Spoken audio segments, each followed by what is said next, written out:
It's almost that time. What's good, girl? How you doing? And kickoff is on the way.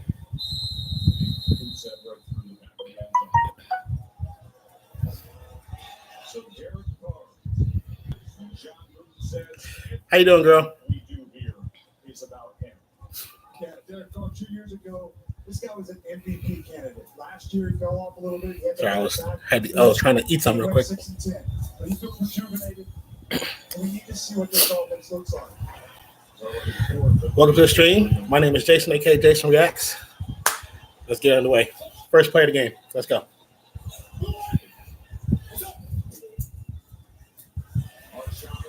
Marshawn Lynch up the middle for 2 or 3. I'm doing pretty good. Can't complain myself. I had to take a step back from doing videos because I was having a lot of issues with the editing stuff. So I figured first thing back, I'll do this, do a live stream. And, of course, worked out that my boys is playing, so we'll get it done. Keep the light out there.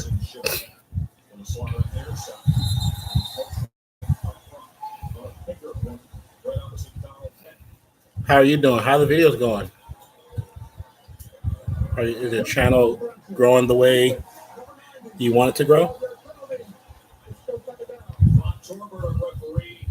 Tonight, up front for the Raiders, there's the rookie at left tackle. That's Oakland, first round draft pick out of UCLA.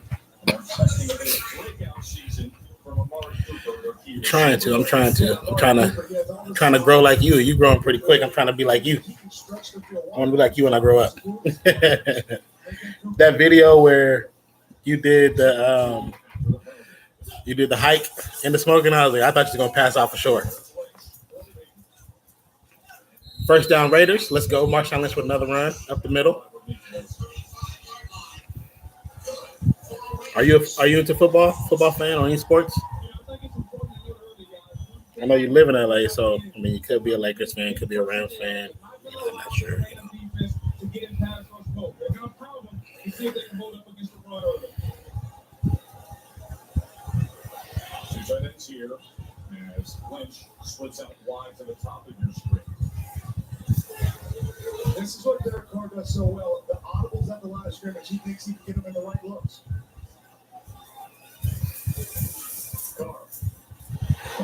Nice catch. Quick slant over the middle. Jared Cook finally showing off what he can do. Big game by Jared Cook. Up the middle. 25-yard gain. That's what's up right there.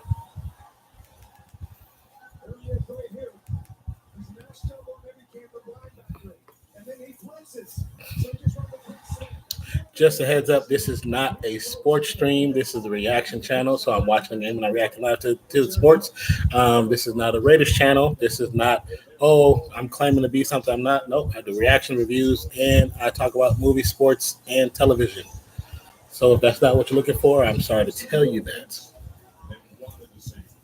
But I'm a reaction channel. Ended the round by Amari Cooper with turnaround. And I think he got out right before the first down marker. The good thing about this offense is the Raiders are actually mixing it up. When, the last couple of years, it's kind of been the same thing over and over. And you can kind of predict their offense. And I think Gruden probably knew that and had known that for the last couple of years, being that he was on the outside looking in. The Raiders are already within striking distance in the red zone. Let's see if they can score first. Audible by Derek Carr. Timeout because time is going to run down.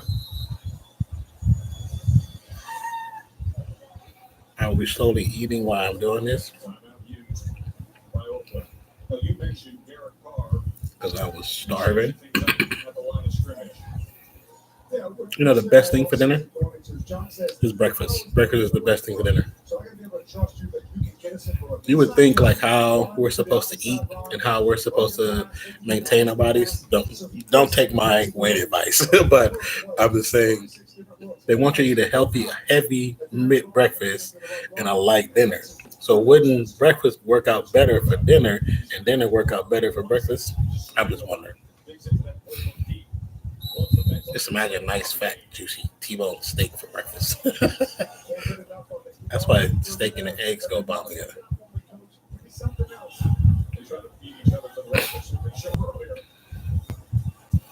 I had it set up originally earlier, but hold on. Ball 10 released to Marshawn Lynch. He gets about 2 or 3 yards before he's met by a couple of defenders. The Rams they're doing exactly what those who are paying attention to expect them to do. Because the Rams have probably the best defense in the NFL right now.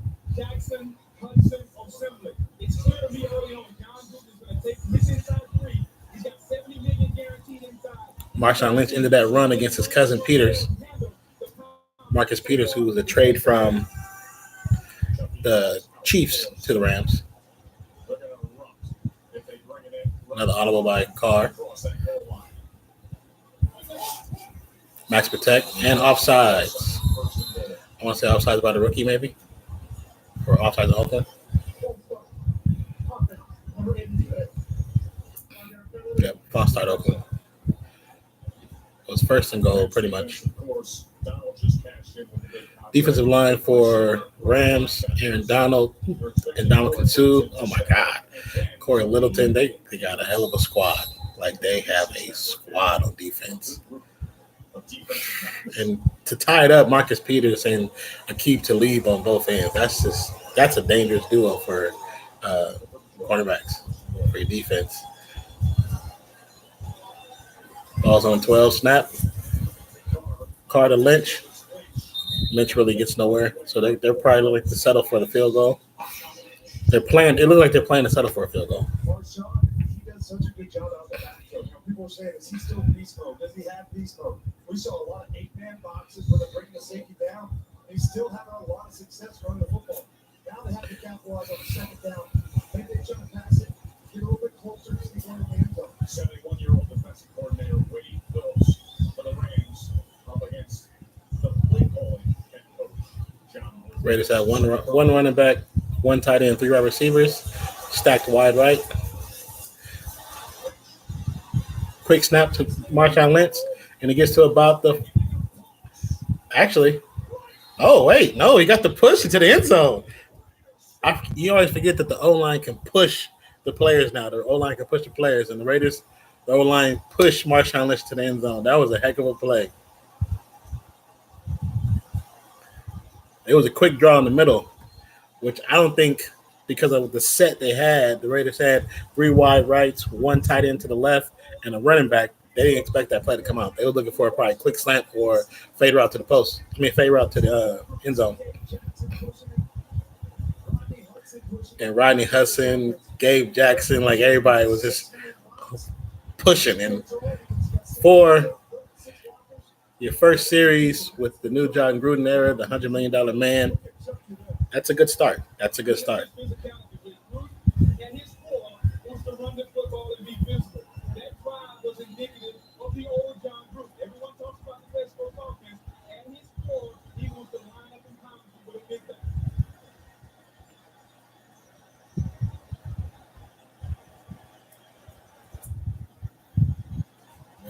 Kick is up. Field goal's good. Officially 7-0. Raiders over Rams. 10 minutes, 23 seconds left in the first quarter.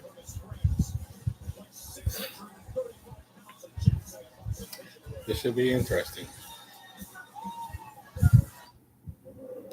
And I would like to thank all the supporters and subscribers that have subscribed to the channel. I want to say I do apologize for not being active the last month. I just finished moving. lot of other stuff has happened, and I'm trying to get a lot of things resituated and reorganized. I'm still having an issue with the little area I want to record in, so that's why right now I'm recording in the living room. But besides that, I will have some videos out this week for sure. I have an unboxing and a review for some peripheral products for the PlayStation, so I'll have that out this week, hopefully by Friday. I'm going to work on some new reactions also as well. But thank you for sticking in with me. Once again, I'm at 472 subscribers. Truly appreciate it and love you guys for it. I want to thank you for joining this family. And if you're also into something such as like gaming or video games, I am now officially on Twitch at twitch.tv/nonfiction. And I play various games, variety streamer. Have Fortnite is the game that people ask for the most. I'm not really that good in it, but it's fun to play. I enjoy it. I play 50v50. Also, I'm going to start playing Madden on there soon, some NBA 2K, and I have Dead or Alive, and Call of Duty, of course, I'm going to be playing on there. And hopefully within the next month or two, I'll have the new Spider-Man and the new Black Ops video game. And I'll be streaming those as well on twitch.tv/nonfiction. So definitely want to say thank you for being a part of the family. I truly appreciate it. Love you guys. And if you want to support on multiple channels, because I really want to build a brand. So the 2 jobs I'm currently working, I don't have to work. And I know I have to get myself to a certain level so I can afford to not do those jobs, and then I can spend more time doing this, and I will be able to put out a lot more content. It'll be a lot more content. That last run by Marshawn Lynch, he actually reached his max contact with 3 yards to go, and the O-line pushed him for 3 yards. The last drive, 7 plays, 75 yards. It took 4 minutes and 37 seconds to get that score, which is pretty quick. I was like traditional old school Raiders, back in the day with Tim Brown. Kickoff, ball made it to about 26 yards. So let's see what the first overall pick in 2016, Jared Goff's going to do for the Rams. I'm hoping our defense, I'm not sure what to expect from our defense, but I'm hoping they look good. I hope they're flying around, not down there looking like deer in headlights. So this is the first defensive play without Khalil Mack.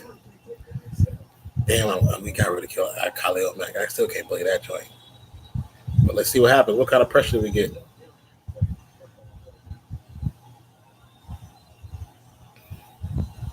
Reverse. Brandon Cooks gets the ball. Gets about 7 yards. 6 yards on the play. The Rams might be, I would say in the NFC, Rams might be one of the better teams in the NFC right now.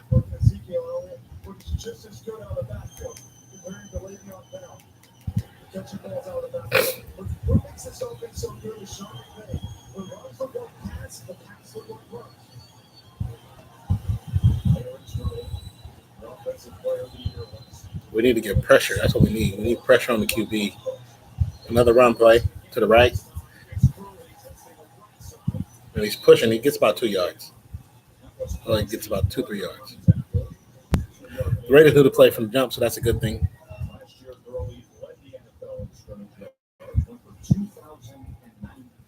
So it's Todd Gurley, 2017 NFL Offensive Player of the Year.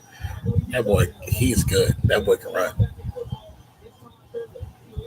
It's one of the things where I want him to be successful, but not like successful enough to destroy the Raiders because he's on my fantasy squad.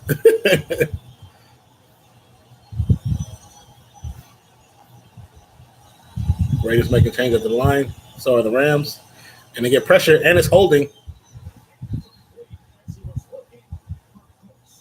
Who was that? Oh, Sean Melvin. Okay.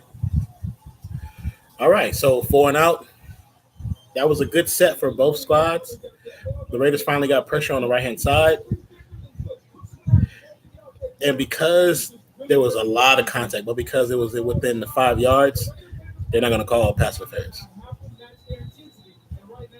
Rams for the punt. 6'5", 241-pound Johnny Hecker roots this away, and he backs Harris all the way inside the 10. Uh-oh. Harris backed all the way to almost inside the 10-yard line, about 7 yards deep. He gets to about the 15-yard line. He probably should have let that one go into the end zone.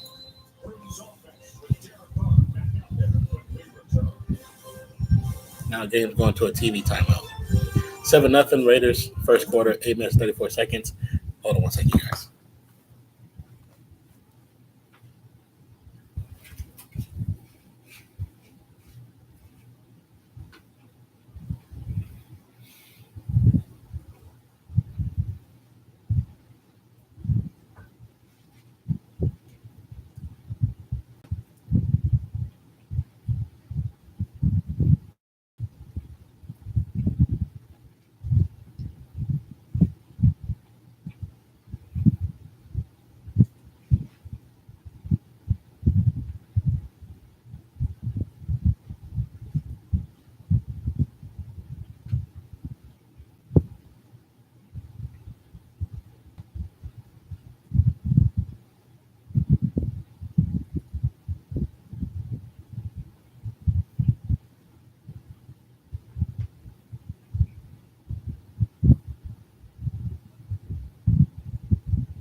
And we're back from commercial.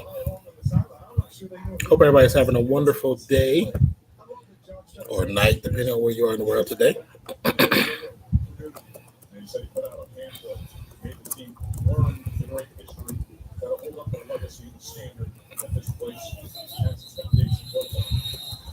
Raised with the ball.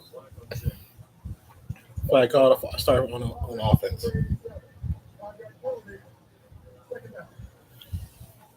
Going in the wrong direction now on this drive. By the way, Corbett heading up this crew. We have 3 members of this crew who have officiated at least one Super Bowl. Beautiful evening here at the Coliseum. I'm one of the very few people that actually like the taste of drinks like that. Second and 20, Raiders on the 5. Let's see what happens. Look like I was doing a draw play just to move the line some. It could be a pass. Car max protection. Ball to Martin. It's a loss of 1 yard. That's not really a good thing. That's one of the things we're talking to Coach Group during the week. So we have to stay ahead of the change because you don't want these defensive line. You know about Donald, Sue, Brockers, all of them teeing off. So we'll get the ball out, get over, run the football. This is what they want to stay away from. 3rd and 21. They're on the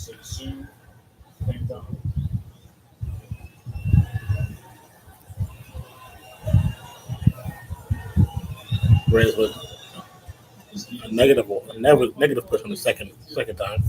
Let's see what happens. Quick pass. Jordan Nelson gets about 4 yards on the play, maybe 5. Connected really quick by Marcus Peters. That's what Wayne's defense does, though. He doesn't blink. Over 40 years coaching ball, I played for him. He doesn't get phased by his defense. You give him an opening drive for a touchdown. We're going to adjust, bring some pressure. It's a long game. That's what Wayne's done so well everywhere he's been. Raiders not a play. These guys come up this sideline, he calms them down and lets them go. Nice booming punt to about the 40-yard line, 39-yard line. That should be a flag. It should be a flag because there's contact from the Gunners, and the gunner caused the defending team to fall, so that should be done. But no flag, of course. What's good? Thank you for coming to the stream. My name is Jason, aka Jason Reacts. Doing a watch along for the Raiders game. If you're watching the game, please just say hello in the chat, or we can talk and BS or whatever you want to do in the chat itself. But thank you for checking out the stream. Truly appreciate it. No, I'm not showing the game. I'm only talking about and reacting to the game live.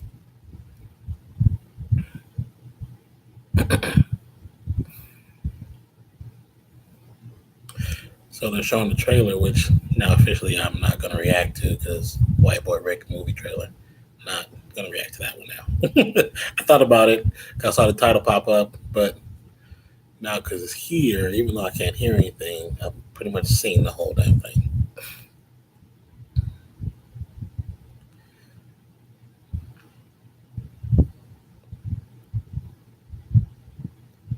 I've seen a new number pop up on the view. If you're in the chat, and don't be afraid to say hello. My name is Jason. I go by Jason Reacts. I do reactions, reviews, movies, sports, television, trailers. I also have a gaming channel now on Twitch at twitch.tv/nonpfixion. So if you're into gaming, you can check me out there as well. Don't be afraid to say hello.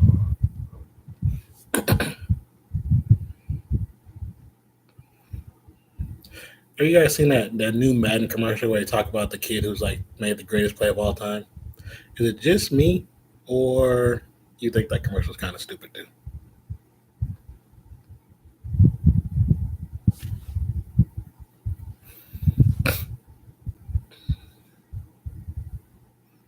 ABC always making shows that's going to make you cry.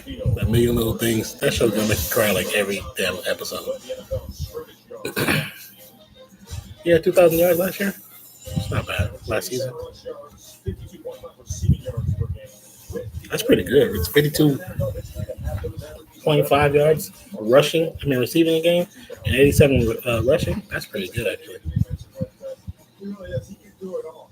Right? He understands the passing game is around runner, but he also is in protection. He's in every down play. When you watch him, he doesn't come off the field. He's tough to tackle. He's got great awareness as a receiver. Hey, look, you know what else he is?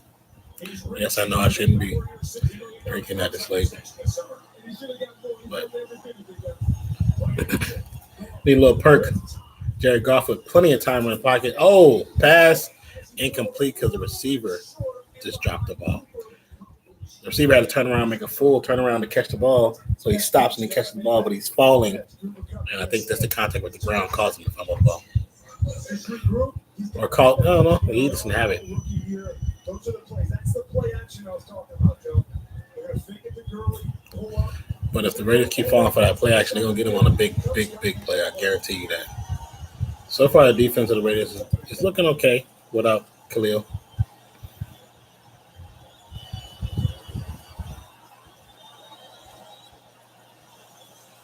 But they're getting some decent rush, a little bit, and they're getting pressure. That's a good thing. They're getting pressure. This is complete to come this time. Complete just exactly with 10 yards, so it should be a first down. Up front, they have Andrew Whitworth, the 13-year veteran, two-time first-team All-Pro. The Raiders are getting some pressure up the middle, but I need pressure. Another play action. Receiver wide open, like things that they do so well is after they call play action, they come again. They send a tight end back. Oh, basically, when you watch from the replay, the defender just got lost in the route. Yeah, he just got lost in the route. The receiver made a good cut going to the outside, and the defender just couldn't catch up. They need some good protection right now. I need Bruce Irvin to do something. So I just complaining because Khalil Mack was gone. Oh, Lord Jesus. There should be a touchdown. Yeah, I saw that happen before. As soon as he got the ball. 19-yard touchdown run from Gurley. This is the game of the fly sweep here. Starting in out wide, though, they have to honor that because number 99, Arden Key, he could have had him. He just overplayed coming inside. He sees it, he just can't get there. When you see the quarterback literally, the ball snaps to him and he just stands like this, he's not going to throw it. He just grabbed it and just tossed it out in midair. You see Gurley come by and grab it. Field goal attempt for the Rams. And just like that, it's a tie game. Thank you for checking out the stream. My name is Jason, aka Jason Reacts. Don't be afraid to talk in the comment box or chat. I will communicate back. I'm not here just to talk for my health. I'm here to have fun and talk to people.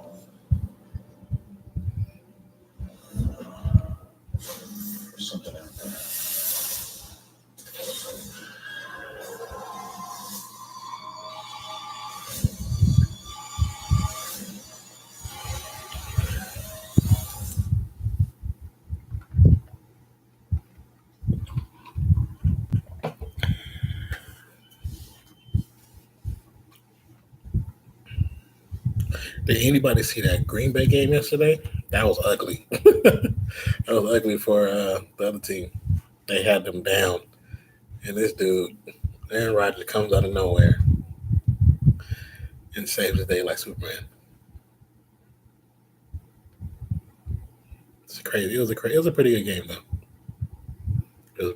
Actually, surprisingly, I didn't get a chance to watch it, but I heard it because I was on the road, was the Cleveland Browns and the Pittsburgh Steelers. I listened to that whole game on the road, and that was actually a really, really, really good game. And I was impressed with how Cleveland stuck in there, and they still, they didn't get defeated when the Pittsburgh tied it back up. They didn't get defeated at all. I mean, not when they tied it up, but when they tried to go for that first turnaround in OT. So that's their first official tie of the season. Cleveland Browns and the Pittsburgh Steelers, which is, you're surprised because Cleveland Browns tied a game with the Steelers. That was a good game, though.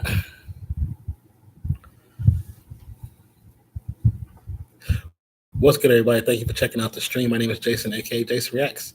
And if you're watching the game and you want to talk, go ahead and you can put your comments in the comment box, in the dialogue, the chat, whatever you want to call it. And I definitely will talk back with you. I'm a Raiders fan. Been a Raiders fan my entire life. I was born in Denver, so there is a little bit of love for Denver every once in a while, but it's only when they play in teams I don't care about. But once they play the Raiders, it's Raiders all day. I grew up in Oakland, so diehard Raiders fan. A's, Golden State Warriors, whatever you want to call it, I'm a fan. The man, Eric Dickerson.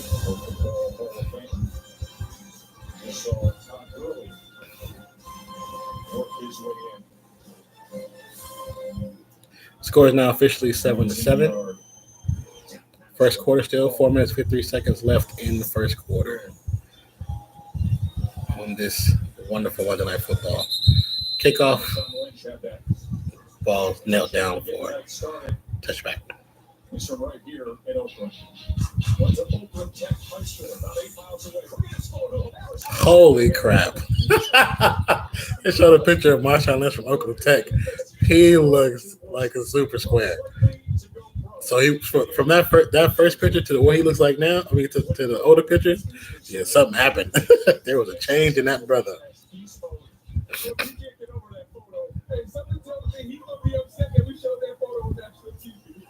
Raiders with a 2 wide receiver set. Play action. It was good. Pass to Cooper. Caught as he's falling out of bounds. There's a flag on the play. I'm going to say it's against offense looking at Cooper's face. There's just some things you cannot get out of. And the Raiders have held the title for penalties for so many years. And it's sad. It's like, dude, what part of that do you not want to get right? Like, what part? Why are they showing that picture?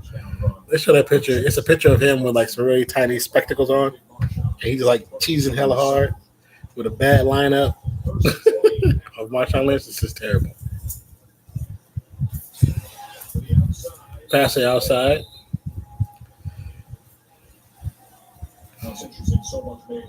There's so many new players. You got to learn everybody again. It's like, that's the one thing I don't like about the whole loyalty aspect of NFL.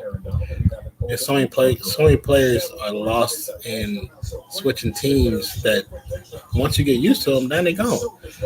It's a stacked wide receiver set to the right, 3 wide, 1 back. I see no tight ends. Oh no, one wide receiver up top. I didn't see that. Outside on Raiders. Motion. They called that on Derek Carr.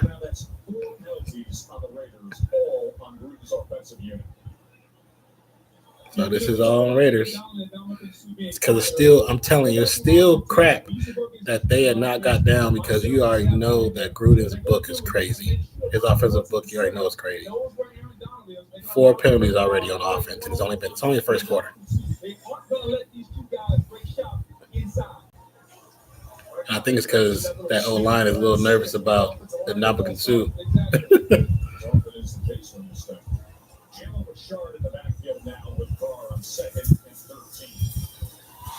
Sack. What's the flag? There's a flag as well. Just a tremendous move by Aaron Donald. I mean, tremendous inside move, Tess.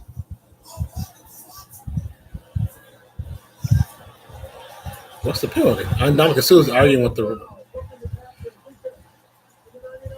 They called a roughing the passer. How is it roughing the passer when they just both D linemen collapse onto with the O lineman onto Derek Carr? What's the?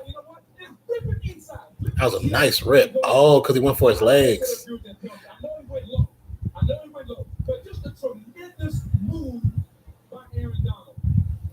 They're gonna start. They already said they're gonna start calling those more often when they go for the quarterback's legs.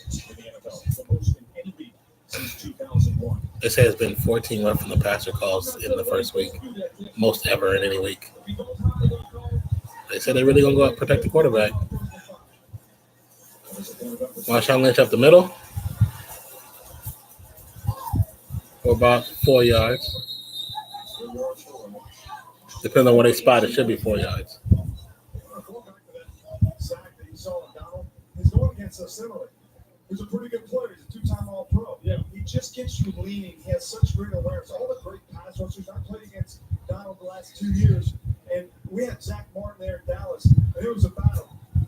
But he said his balance. That D line from the Rams, man, very talented, very talented. Like we just saw. Rare.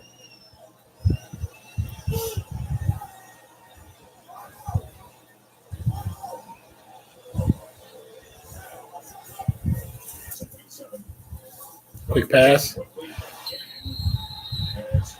And it's out of 5 yards. It should be pass interference. It's supposed to be out of 5 yards. It was at the first down marker, which was out of 5 yards.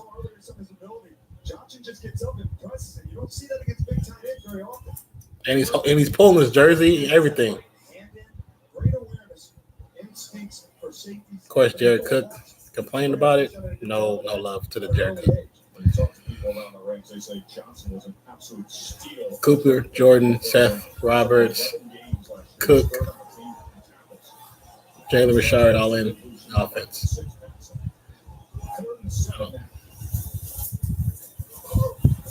Quick pass, Jared Cook. First down, Raiders. Raiders with Jared Cook with a quick slant over the middle. It was actually a really good pass. Having Cooper, Nelson, and Seth on the right-hand side open up the entire defense. It just opened up the whole center. Short-term memory, forget about the last play, come back here on the flag. We saw that it was man-to-man once again. Timeout. Rams. Raiders about to go tempo, and they actually wait a little bit too long. Wade Phillips, the defensive coordinator for that guy, Sean McVay is telling everybody, calm down. We got this. It's only the first quarter. Started his coaching career in 1976. When there was a decade before Sean McVay was born. Yeah, and that's one of the things. When Sean McVay brought in Wade Phillips, he wanted that. He said, I want to give him full autonomy. Everybody's talked about last offseason what he was able to do, Sean McVay coming in with his offense, the run and the passes, the play actions. But one of the things I'm so impressed with is his coaching staff. Now the guy that's been a head coach 3 different places. He knows what it looks like, and he trusts them. And so we saw in that practice, Sean McVay just really does. He gives him full autonomy. Wait, what do you think? How should I handle training camp, preseason? And it's great for a young football coach, even though that he's had a lot of success, that he can lean on a guy like Wade. He's smart enough to do so. Colts' 41st NFL season, but right now he's got this Raiders offense to deal with. One running back, one tight end, 3 wide receiver set for the Raiders. Cooper, Cook, Jalen Richard. I can't see who's up top. Oh, like Roberts and Jordy. Another flag.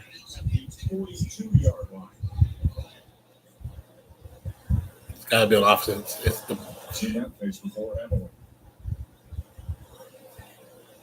the offensive line, man. They're not playing together like they're supposed to. What I tell you. Holding offensive 66, another offensive line penalty. Gabe Jackson. We continue to talk about John Gruden and Wade Phillips. Everyone wants to know, does John Gruden still have it? Right now, John Gruden is winning the battle. He's out-scheming Wade Phillips. In the run game, they're double teaming, coming off running downhill. In the pass game, they're throwing quick passes. I miss that stadium. I used to live in Oakland. Grew up in Oakland, lived there for a very long time. Went to college at Fresno State. Never really moved back because it's just living there is not always the best thing for some people, and it wasn't the best for me. Marshall is up the middle, gets about 4-yard gain before he's taken down. And Gabe Jackson and the D lineman look like they're about to start chunking him. Ref had to break him up.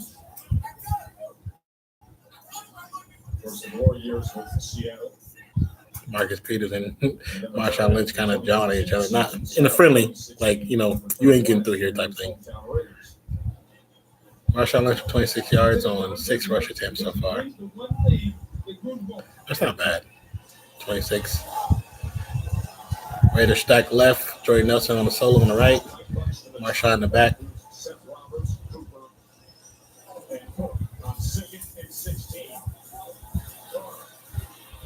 Come on, Marshawn. Marshawn gets about 5 yards on that play. Not enough for.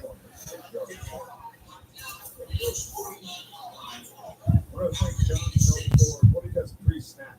See, Jared Cook started up top. He motioned back down inside. He's chipping the defensive end. It's just allowing 3rd and 10. Those penalties, man. 4 or 5 penalties already. 3rd down and 10. Jalen Richard ready. Another audible. Seth Roberts with the quick pass. First down, Raiders.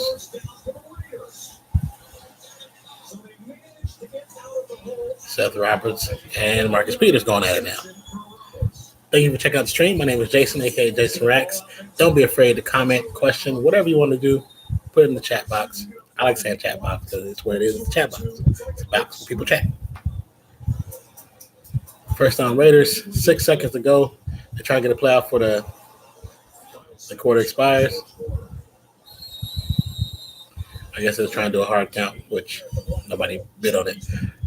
In the first quarter, tie game: Raiders 7, Rams 7 on this illustrious Monday Night Football night. And commercials, and that's when we get the mute. What's good? Oh, you got Titans, huh? Titans little man, snap star. You know what? Hey, I saw someone say Mariota got hurt. Was that like just a temporary thing, or he's done for the season? What's good with it? And good job on your videos, bro. I like Marcus Mariota though. Marcus is nice. I think him, Carr, Cook, and a few of the new young quarterbacks, they're gonna be the quarterbacks of the like true future. Like when we in about 10 years from now, that's what we're gonna be talking about. How do we talk about, Rodgers, Brady? That's how we're gonna talk about them. Yeah, Mariota. That's a good one. I like that. Yeah, man. I didn't see the game. I just saw the clip of him getting injured. Did they end up winning that game, or did they lose that game?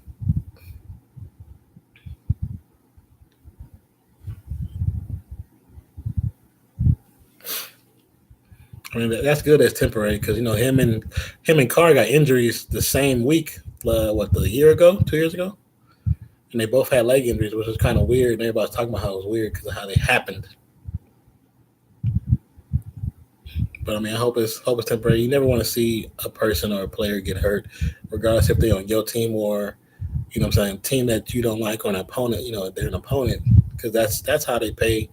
That's how they make sure they take care of their family, and that's one thing you don't want to see is somebody injured where they can't provide for their family. I lost to the Dolphins by 7. Yeah, they're still gonna have a good season, especially if you can get Mariota back sooner than later. Because, like I said, you guys have a good receiving core, and you guys have a decent receiving core. The O-line's not bad. I'm not too sure about the defense, but as long as you got a head like Mariota, you guys are gonna be good. You guys always got something good to build around. That's a good thing. That's the most important.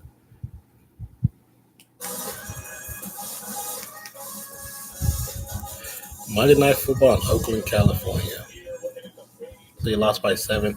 That's not bad. I mean, the Dolphins, with them now having Tannehill back, it's more optimism for the squad, and it's not a bad squad. They did lose a lot of parts in the offseason going different teams, but they're still a good squad. Good catch, Jared Cook. There's a flag on the play. I'm wondering if the flag is on. I don't know who the flag is on.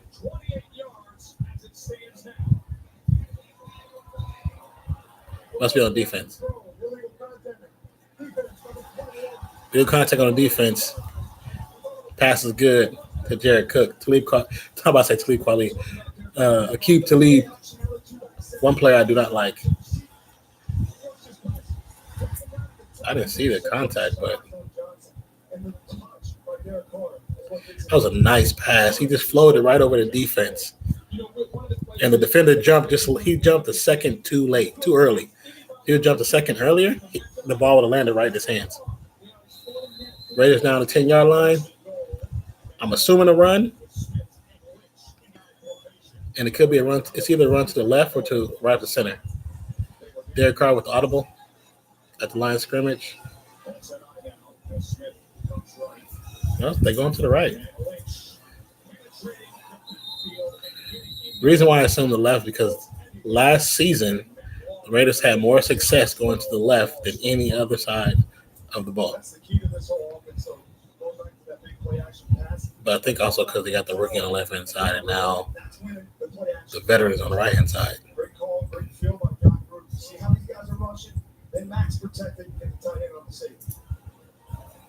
So that was probably a test run to see what happens.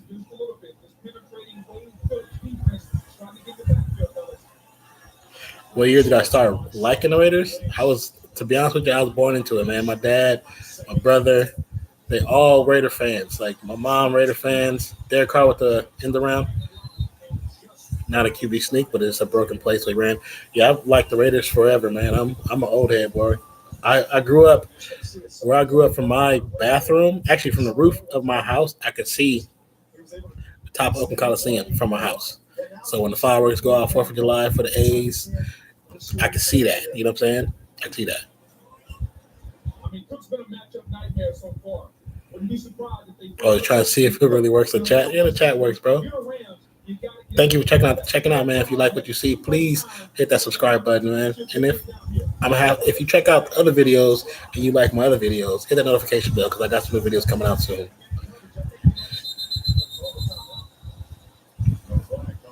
What's the flag for?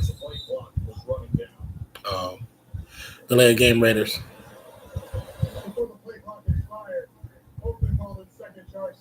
Oh, but why did they throw a flag? So they exhaust their second here early in the second quarter. Okay, so the flag is basically being picked up. It was a flag because it was going to be a delayed game, but the Raiders got a timeout beforehand. Starting long snapper Andrew DiPaolo.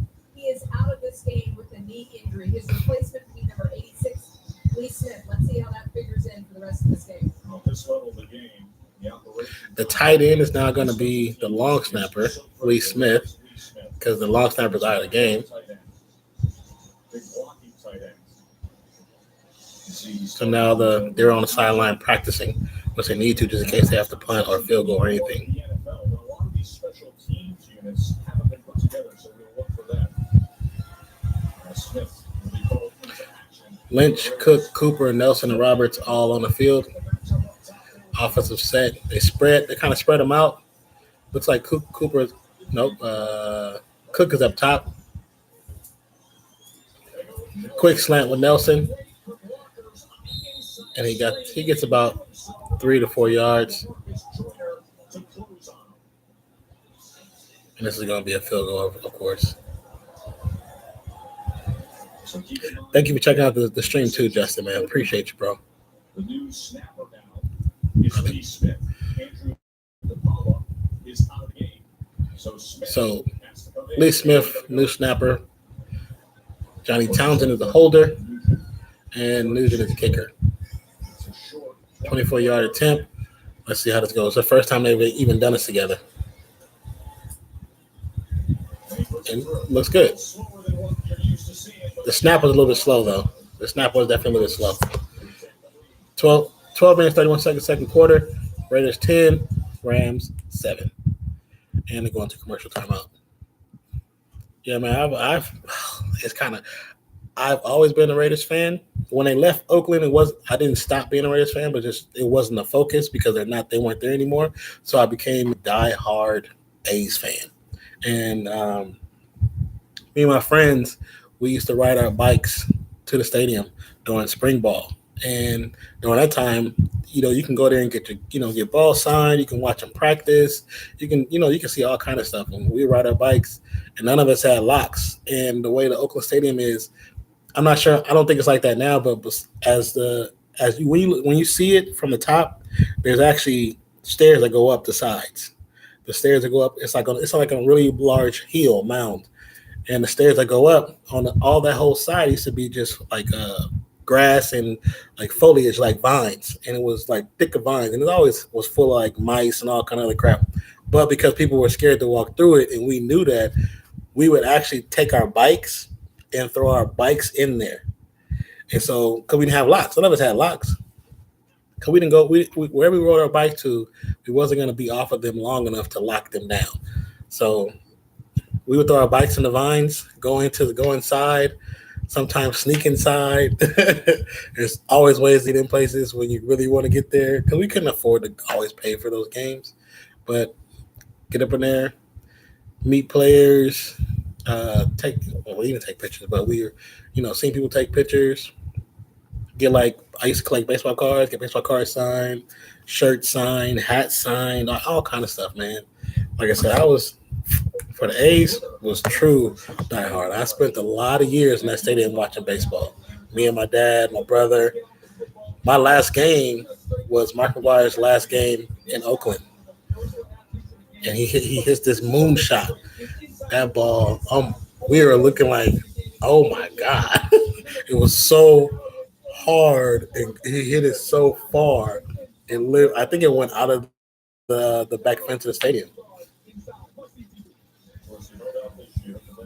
So right now, Aaron Donald and Rodney Hudson are going at it. So I'm going to assume either by the end of the second or the third, it's going to be a little more than just pushing and shoving. Kickoff on the Raiders, 3 yards deep. He's bringing in. He's bringing out. And he gets to about the 15-yard line. That wasn't even worth it.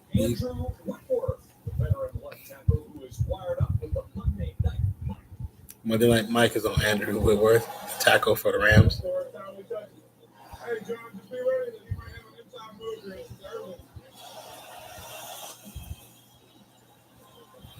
He called it too.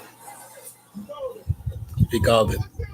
He told him, look out, Irvin might have an inside move. And they show the replay. Irvin hits when they do a twist. Twist is when two defenders, they come up and they literally go around each other. So they call it a twist. So they could go, and Irvin spins around for the twist and for inside move. And it's like he called it perfectly. That's pretty good. I mean, his scouting and tape is impeccable. You from Fresno? I went to Fresno State. Always been a soccer fan. That's what's up, man.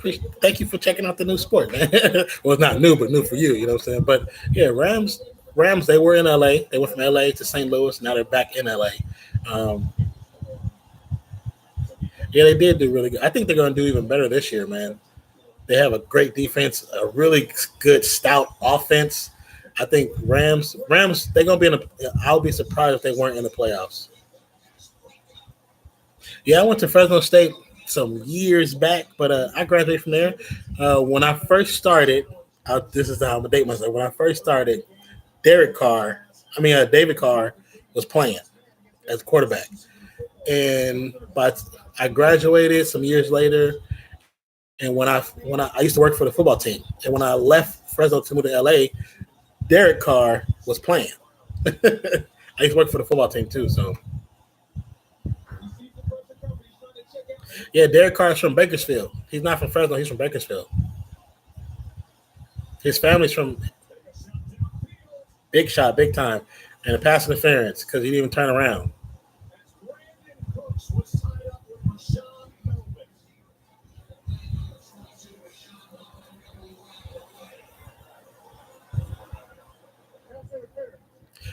I knew going to call the pass interference on Rashad Melvin because he didn't turn around. He was like this. You got to turn around. You got to make the effort turn around. That's like a 40-yard pass interference.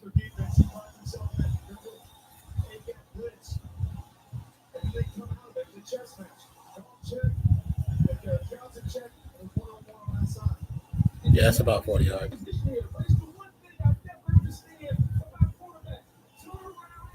If he was like kind of slightly looked, they would never call it.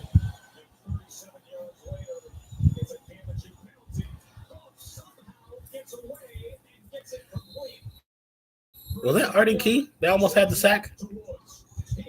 Yeah, Arden Key came flying to the top. Yeah, Paul George is from. He played basketball for Fresno State. I think he's from LA. And Derek Carr played there, of course, for some years. But he's also from. Bakersfield.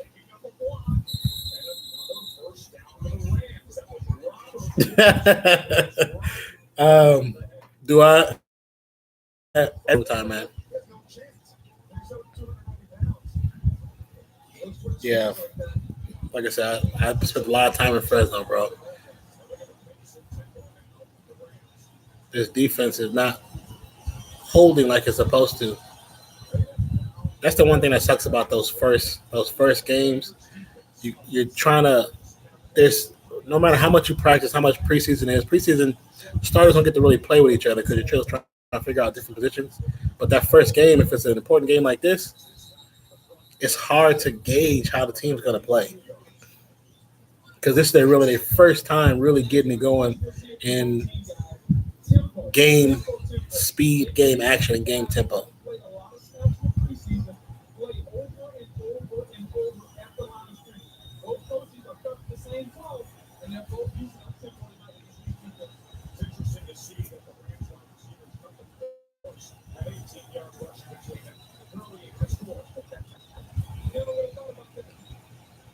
Todd Gurley, Cooks, Cup, Woods, Higbee, all in for the offense. Raiders with the blitz. Oh!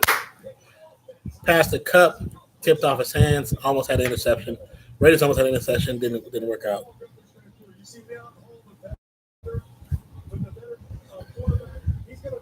Thank you for the subscription, bro.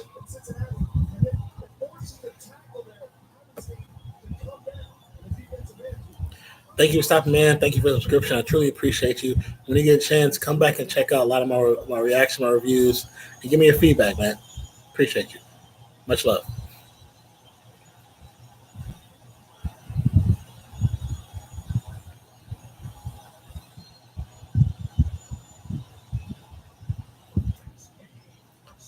Raiders with the press and the fumble. Ball's out. I think the Rams got it back though. Can't. Bruce Irvin with the sack. Well, they might probably give him a sack and the fumble with that. I don't know who got the ball though. Can y'all show who got the ball? Rams got it. Okay, Rams got the ball.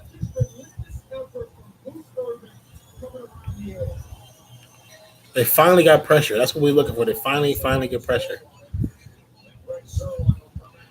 Irvin chopped that hand. And it's funny because Jared Goff was just about to switch the other hand to start running. You can see that motion.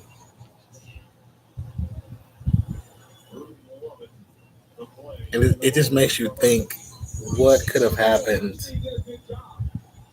with the man's Khalil Mack. You know what I'm saying? Like, you see they're starting to finally gel and get pressure together. But what could have happened? Because Mack actually looked amazing for the Bears. Oh, kick up off the dirt. No good. Wide right. 46-yard attempt, wide right. 7-10, second quarter, 9 minutes, 26 minutes left. 9 minutes, 26 seconds left in the second quarter. That's the one thing why so many people hate the Raiders Stadium, because kicking off the dirt is one of the hardest things to do sometimes. And Janikowski was so good at it. My name is Jason, a.k.a. Jason Reacts. Thank you for checking out the stream. I truly appreciate you. Don't be afraid to say hello. Don't be afraid to talk mess. Who is your favorite team? You know, you have people here that's this their first time checking out football like this. They're a Raiders fan. Justin's a Raiders fan. Little Man, a Snapstar, Titans fan. Who do you like? What are you about? What's your favorite? I'm a Oakland Raiders fan to the heart, and I don't know how many games I'll be able to get the chance to see on TV, so I figured if I'm going to watch it, I'm going to stream it. Let's get it. Now, ESPN is showing some old commercials because talking about, hey, the Raiders and Rams are playing next. Game's already on.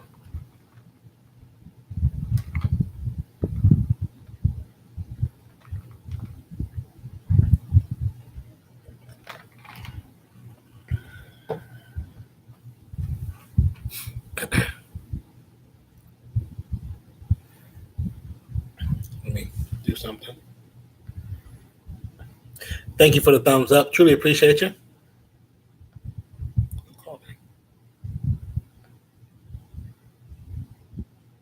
Oh. Hold on one second, you guys. Need to get.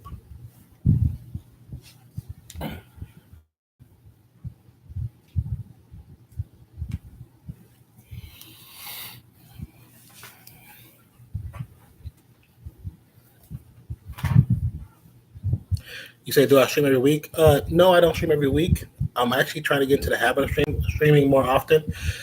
I stream more so on my Twitch profile for gaming than I do with IRL profiles like this.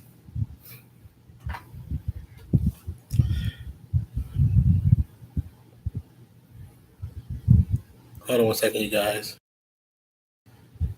Gotta make a quick call real quick. Sorry.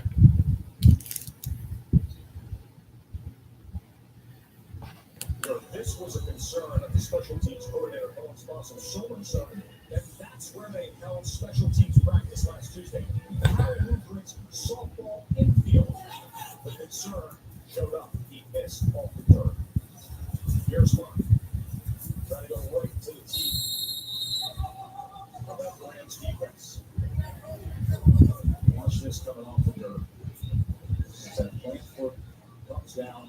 and slides. And prior to that, how solid was Zerline? Well, since 2016, he was 49 of 51 inside of 50 before. Hold on a second, guys. Just pause for a second. Game's still going on now. Not gonna let that go. I just had something happen. Hold on a second.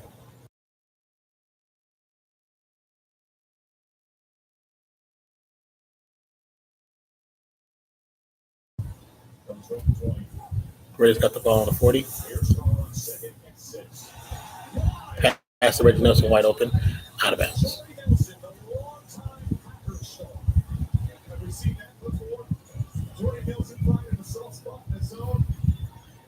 That was a good pass by Derek Carr. He sees it and gets right out behind Peters with the receivers in the flat and he finds the soft spot. Don't forget Carr's accuracy.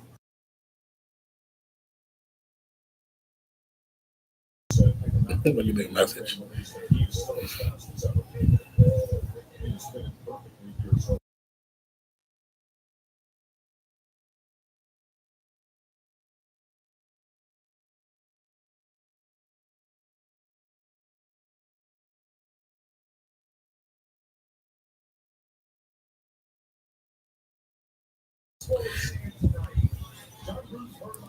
Yeah. So okay, EJ Smith, you're still there.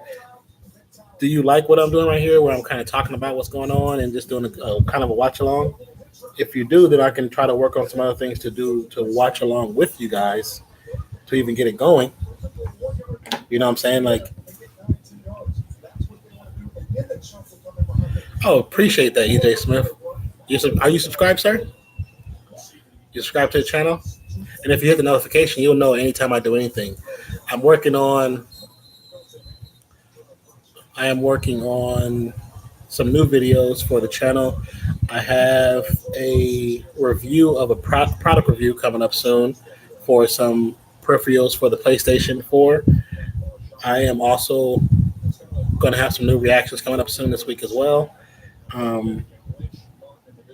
But depending on what games are available to me, I currently live in the central U.S. in Texas. So depending on what's available to me is what I'll be doing a watch along with.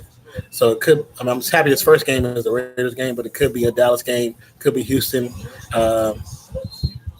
It could be anything. You know what I'm saying? Whatever's on TV is how I'll do it.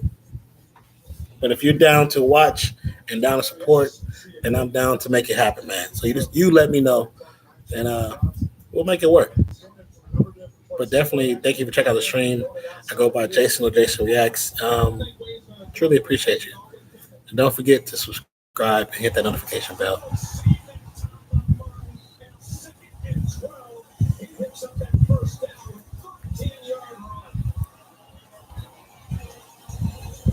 Yeah, definitely. Thank you. And I truly appreciate that, EJ Smith. Thank you for the subscription. And thank you for hitting the notification bell. I'm working on some new videos, but I have a lot of videos out there already dealing with sports, music, TV, movie reviews, TV reviews, and some reactions as well. I have a lot of reactions. That's my main aspect of my channel is reactions. Curtis Martin for another run. Short of the. Did he hurt us? Oh no, he was using his towel. Using that against him, put out this big physical offensive line on the Raiders. They're starting to come downhill. As a pass rusher, I don't want to be part of the run game. I want to go get the passer. I don't want to play double teams. He's making Donald and Stewart Brockers play a lot of double teams tonight. So if I'm understanding what the guy is saying, the Rams they're coming downfield really fast, and what they're doing is they're playing off of that and using inertia and physics to keep intercepted. And the interception on a 1 yard line, basically. They went to, I think it's going to Derek Cook too many. I mean, not Derek, going to Jared Cook too many times. And he just underthrew it. He underthrew the pass. That's really what it was. If you would, I think whenever you got a receiver heading out to the end zone, you should always slightly overthrow it because the ball is only for them. And if it goes past them, then it goes out of bounds. See a few heads popping in here. What's good, everybody? My name is Jason, aka Jason Reacts. Thank you for checking out the stream. Don't be afraid to talk, comment, tell me what team you like, and if you're down for the Raiders or the Rams, just let us know.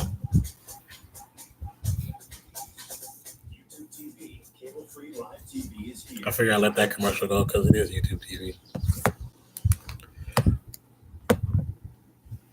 But I hope you guys are enjoying what you're seeing. Once again, this is just a live reaction of what's taking place during the game with the Raiders and the Rams.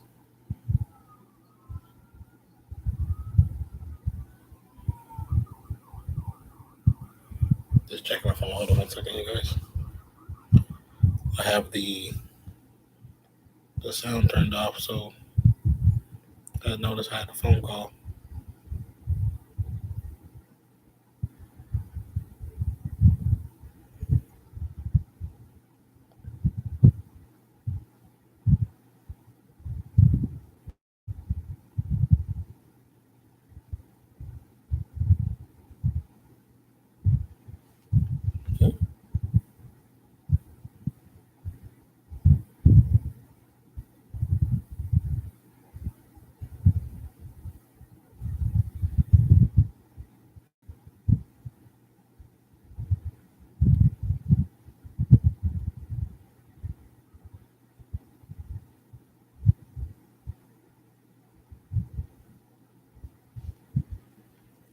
Oh, now they're showing the new where they're building the new Raiders Stadium.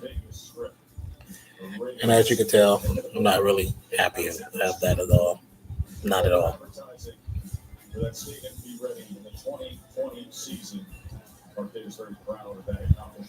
I'm not a fan of Mark Davis. I've never been a fan of Mark Davis.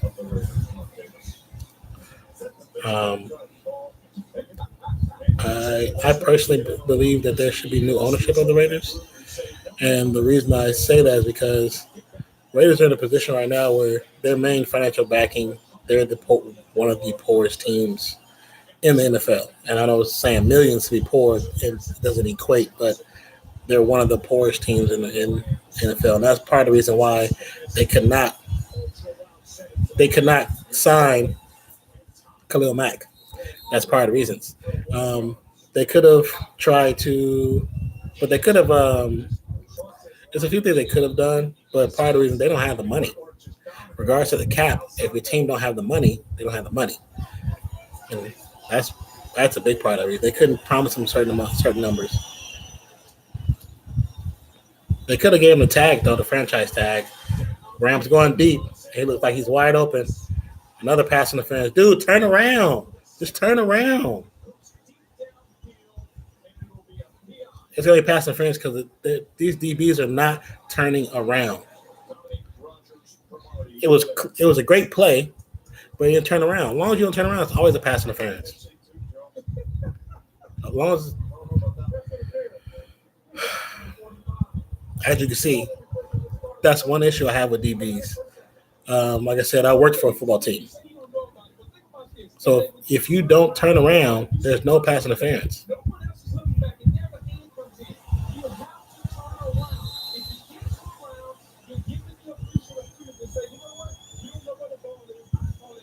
Yeah, as long as you don't turn around, you're telling the ref to throw. I dare you to throw the flag.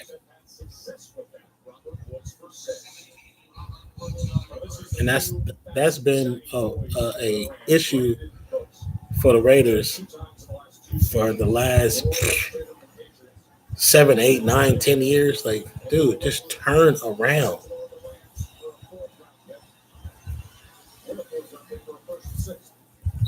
But what's bad is you can't be a professional NFL player and you play as a DB and you don't turn around. When you've been taught that since you were a little kid.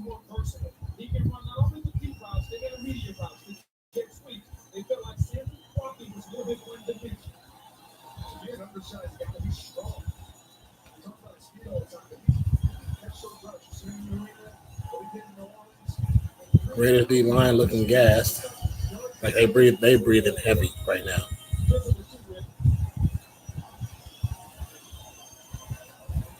Rams they're very close to scoring right now if we don't turn around. Just turn around.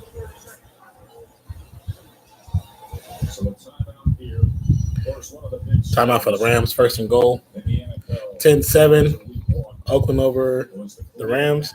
3 minutes and 15 seconds left. fifth-year option, rookie deal, in report to camp. And then the decision by John Gruden and those here at the Raiders to say, hey, we don't think he's ever coming in. So they trade him, get the 2 first-rounders, played for the Bears last night, and was just tremendous. Yeah, he played well. I was as surprised as everyone else that you let this guy go. But you know what? I think when John got in here, he just said this is going to be a complete rebuild. And Mac reached out to him and going to have a lot of communication with him. And knowing that it's a teardown, I think he thought, I got to move forward. And I got to send a message to my football team. I got a commitment from Davis. It's going to take time. And you know what? The guy is so dynamic. We saw it last night. Let's see, first and goal on 9-yard line, Rams. It's a rush play. Ball top to Gurley. He goes all the way to the right-hand side, left-hand side. Gets knocked out about the 3-yard line, maybe. What was your takeaway from the Mac trade? Here's the one thing I know. You don't make a living in this league trading away Hall of Fame players. John Gruden can talk about money and not having any left, but Khalil Mack is first-team All-Pro at 2 spots. I'm going to make every effort I can to keep this guy on my team. I thought this was one of the worst trading, and go down as one of the worst trading in NFL history. Rams catching the Raiders off guard, not ready, not set.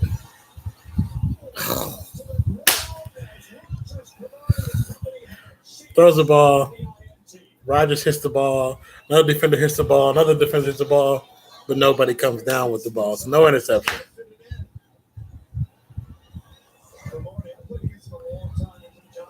Dominic Rodgers-Cromartie should have had that ball. Bounce off his chest, bounce his hand, then hit to Johnson's hand, and just everybody just falls to the ground trying to catch it.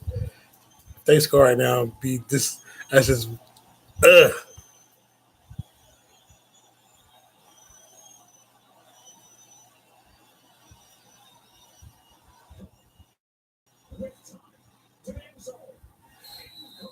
Incomplete pass.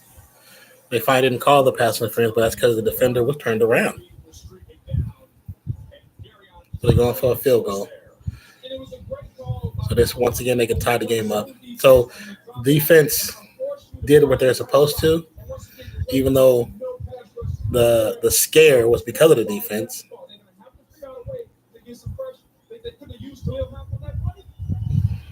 Yeah, Khalil Mack. That's one thing you're going to hear about the Raiders for this whole season is how bad of a play, how bad of a choice it was to trade that man away. I don't care if my team didn't have money. Somebody would have got cut to save that money. I don't care.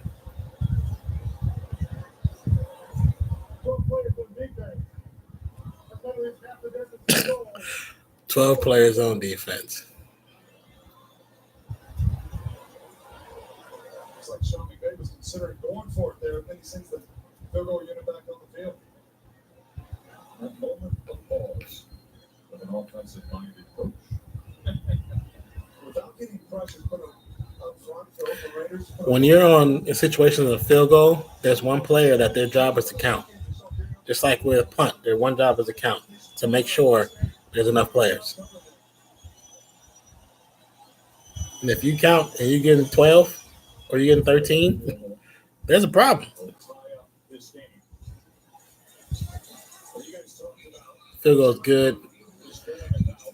10-10. Penalties was killing the Raiders. That's once again the issue.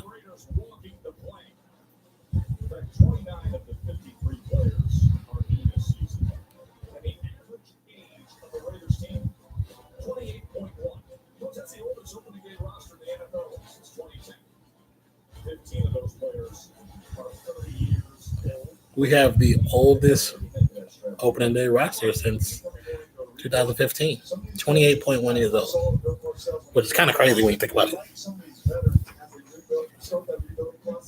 Because they know what they can get out of them. They have high expectations. They can teach. They can set the culture. They can show them how to work. I mean, I know it's the same thing John Gruden did the first time. I think it was 96, 98, whatever. It's the same thing he did then. He brings in veteran leadership to change the culture. Then as the years progress, then he brings in younger players to progress the new culture. And he did the same thing he did this time. Same thing. That's kind of why the Khalil Mack move, I wasn't surprised. I even said it on, if you look on my Instagram, my Twitter, I called it out and I said it was going to happen. Because Gruden is about leveraging his power against the player's power. As much as I like him, he's going to leverage his own power. He's not going to look like he got punked by a player for money. He's not going to do that. 13 of 15 for 143 yards. Did have the interception that was thrown. Time possession, 19 minutes to 8 minutes. With it being that kind of time possession, Raiders should be up by 15 points. Over the last 2 years. And then on his first, That is also showing you we got a lot of penalties too. picked off by John Johnson. Because you get knocked back. You have to recover all of that and then recover what's to get to the end zone. Carr sit in the pocket. Quick pass to Richard. I'm sorry. Looked like a 8-yard pass. Quick out. They're playing a 2-minute drill right now so they can score as quick as possible.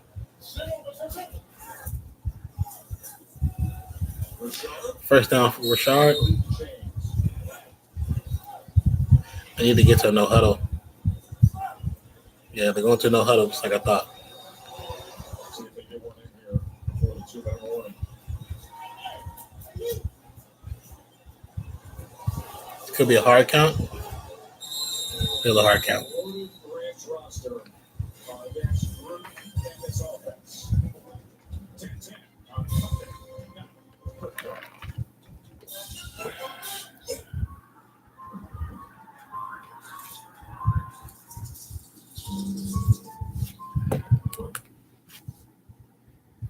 Some commercials, when you see them, they just look weird. Once again, thank you for checking out the stream. My name is Jason Reacts. If you have any questions, comments, concerns, please say something in the dialogue in the chat box in the chat below or next to the picture. I truly appreciate you guys checking me out. Who's your favorite team? I know EJ is a Rams fan. I mean, not EJ, but Justin. So, but let me know who you like. I'm a Raiders fan. I've been a Raiders fan pretty much my entire life. I was born in Denver, like I said earlier, and so I do have an affliction and an affection for the Denver Broncos. But that's just it's only not when they play in the Raiders. Like I said, being born there, definitely have a slight connection there. But I'm always gonna be a Raiders fan no matter what. EJ, you like the Raiders? That's what's up, player. That's what's up. Now, what are your feelings on the Khalil Mack trade?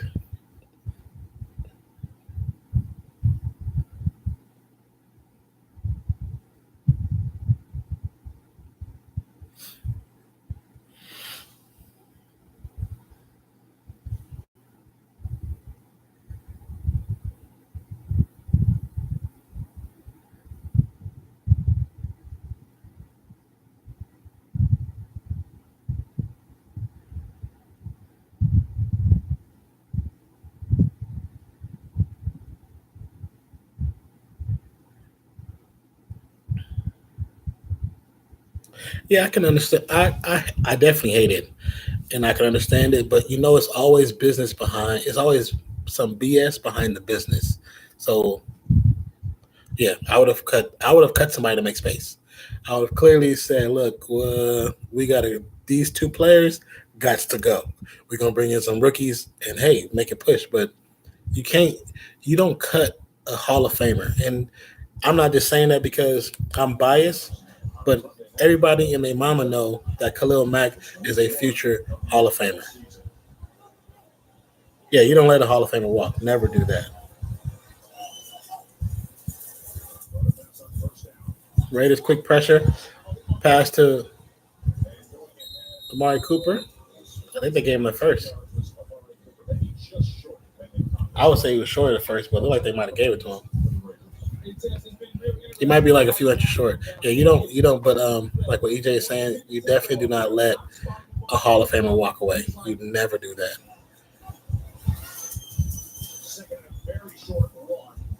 Good catch. Good catch. Quick pass out to left hand side to the sideline by Jalen Richard. Catch. Got the 2 feet in. Good to go. Raiders try to move a little quicker. 2-minute offense. 1 minute 30 seconds left. 10-10. Oakland and the Rams on a special ESPN Monday Night Football in beautiful Oakland, California. Got Cooper, Nelson, Richard, Roberts, all out. This could be a play action fake, or it could be just play action. Nope. Set back. Car in the pocket. Jalen Richard trips, and the ball goes over his head.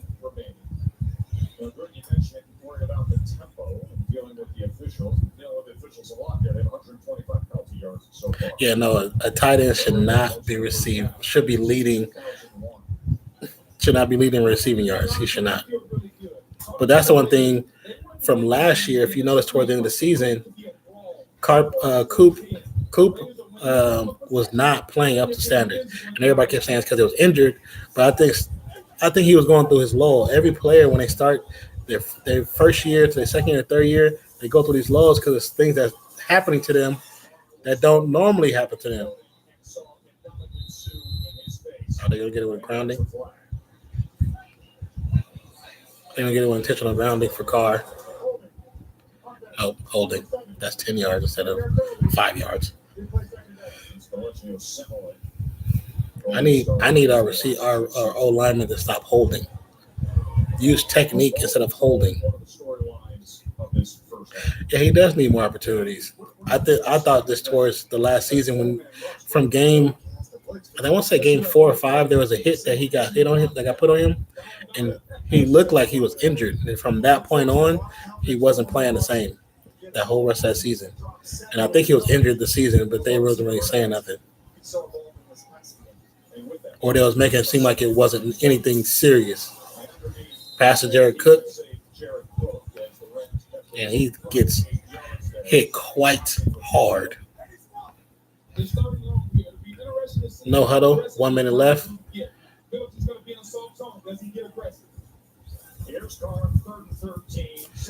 Jared Cook with the run again. Got hit.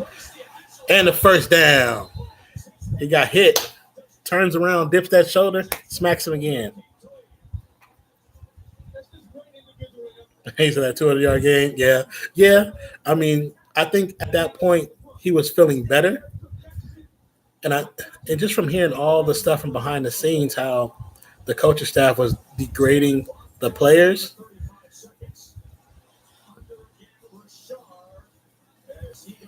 I just feel like that was a part of it too, because supposedly in practice they were like going in on Derek Carr, going like talking major shit. Excuse my language.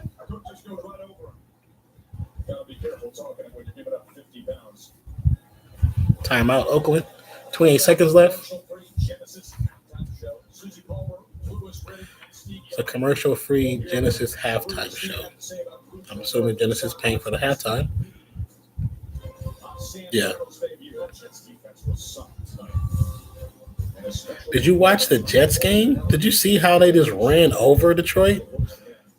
The rookie with the debut came out, looked really good. How many yards we got to go? We're 2nd and 1. Got a 1 running back, 1 tight end, 3 wide receiver set. Cooper, Seth Roberts, Jordy Nelson. I want to see them go to Jordy Nelson too. I need to get him involved. Jordy Nelson is known for the quick slants on the inside. Go for it. He can take a hit. We're at the 31-yard line. Inside 31-yard line. With 28 seconds to go. They need to score for halftime is up. Carr with the pressure. He's thrown out of bounds. 23 seconds left. 3rd and 1. Just get the 1-yard line. You get a timeout at first down. Not timeout, but you get 10 seconds where you can reset your play. 23 seconds left and no timeouts. The entire field is set open. You don't have to throw it to the sideline. There's still enough time on the clock. You can throw it over the middle. Oh yeah, I seen Make the first down. the Beast Mode hat. Is that the one with the where it got the logo to the side? That's pretty. It's a pretty dope hat. This one was actually a very special one that I got for birthday a long time ago. Now this is like my favorite hat. First down, Raiders, and he gets an additional 2 yards flag on the play. It's a good possibility it's a holding and it's coming back. What I tell you, holding offense number 70. Cletch Simile, he has about four penalties by himself. I want to see where's the holding at. Yeah, it's anytime the old lineman tackles the defender to the ground, they're going to call holding. That's 10 penalties and 7 on the Raiders offensive unit. There's seven penalties so far on offense, and that 1 yard line, which all we needed, now we need 11, and we got 19 seconds left. It's got to be a pass to the outside to keep the ball and not waste too much time. Man, if you were watching the game, that catch right there by Jalen Richard, it was behind him, turned around, one-hands it, and goes out of bounds. That was a hell of a catch. Now they're going to go for the field goal because they don't have time for doing anything else. And 5 yards helps them with field goal range here. Quick 5 yard now. It's field goal off the dirt. I know Janikowski would love the dirt, but Nugent, let's see how he works off the dirt. This is a 53-yard attempt. 53-yard attempt. Had the leg, but it's no good because it was a block, and it might be roughing the kicker, or he's offsides. Sam Shields got in really quick. Trying to time it up. Shields did just too early there. Raiders got the ball at the beginning of the game. It's got to be outside on defense because he got there too quick.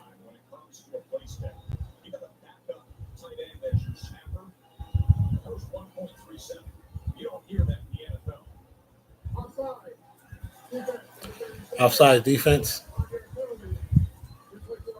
5 yard penalty, 4th down. Now, if it was just that 3rd and 1, that'd have been 1st down. Oh yeah, he got there super quick. He was before the snap. He was there before the snap even happened. And it should be roughing the kicker. That should be the penalty, and it should be a 10-yard penalty. Sounds good to practice. You get the live action, different story, boys. So now it becomes a 48-yard attempt. So now it's 48 yards. I like Leonard, but his snap is slow as fuck. I'm sorry, cursing. It's slow. It's too slow. Looks good up the middle. Got some distance, and it's good.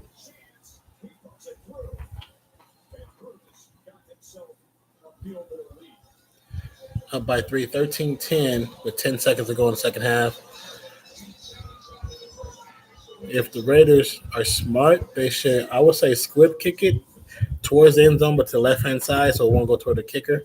To the return, so at least hit the ball on the ground and starts going. Because once it hits the ground, the clock should be at 0 or at least at 2 seconds. Stop talking about Khalil Mack. He had a great game. That dude had an amazing game yesterday.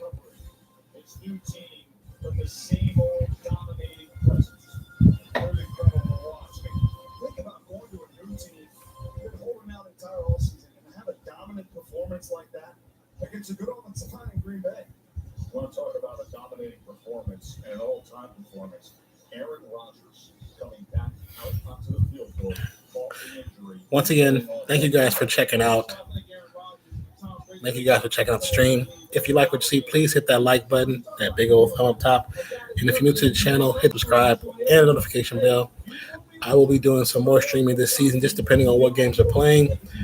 I mean, if you're into football like me, you'll watch pretty much everybody's games. I do have a favorite. Of course, the Raiders are my favorite. But I will stream other teams, and I have no problem about that. Raiders got the night started with Mark Johnson. Okay, did this first half with Mike I need to get me. What I need to do is get me a more comfortable chair. Yeah, that man, Khalil played ridiculous yesterday. He had sacks, He had a strip sack, fumble recovery, interception, return for a touchdown. Yeah, that's you hope those 2 first rounds are good. But to be honest, we should have got 3 first rounders. And I would have took 3 first rounders and a trade player. I would have picked somebody up. Like you give me somebody too. So they go into the halftime, Genesis halftime. Yeah, exactly. That Khalil Mack is a player that you pray that you draft, but excuse me, you play that you draft. But when you draft him and then you get rid of him, it's like, dude, everything you asked for and looked for came from a school that nobody even looked at. Buffalo State. Come on now, who was expecting the next great player to come out of Buffalo? And he came. You get him, and then you let him go. And I'm going to tell you what's going to happen. It's going to be like there's going to be football that has the NFL films. They do their behind the scenes. I can't play because I know it's music. So they do their behind the scenes documentaries, and it's going to be a documentary that's going to take place 5 years from now. Quote. We probably won't be doing this 5 years now, but quote me on this. They're going to be interviewing John Gruden. He's going to say, I wish I never would have let Khalil Mack go. I guarantee you that, Trap. I guarantee you that. You want to be Jared Cook going because this is a guy who really is a very multi-dimensional weapon. Jared Cook got 113 yards.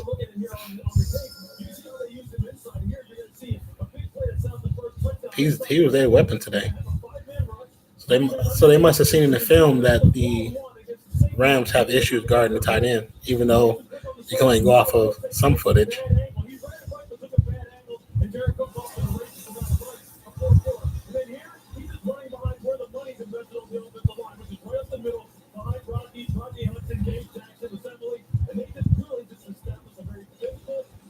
And if I don't know if you guys noticed, he's definitely underrated.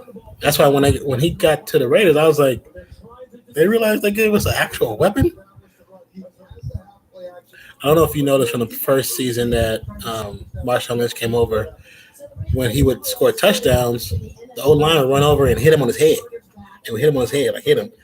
And you could tell that he doesn't like to be hit on his head. So he would tell players, don't do it. And he would just shake their heads. Because even if you notice in Seattle, they never hit him on his head. They might hit him on his back, might smack him on his butt or whatever, but never on his head.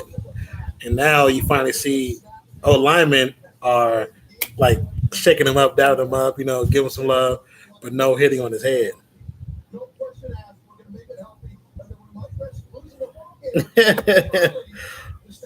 What's good?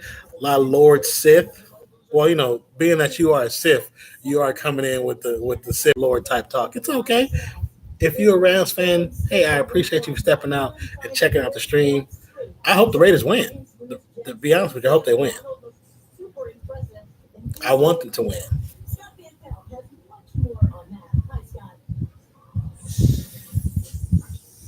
Yeah, they went 12-4, exactly.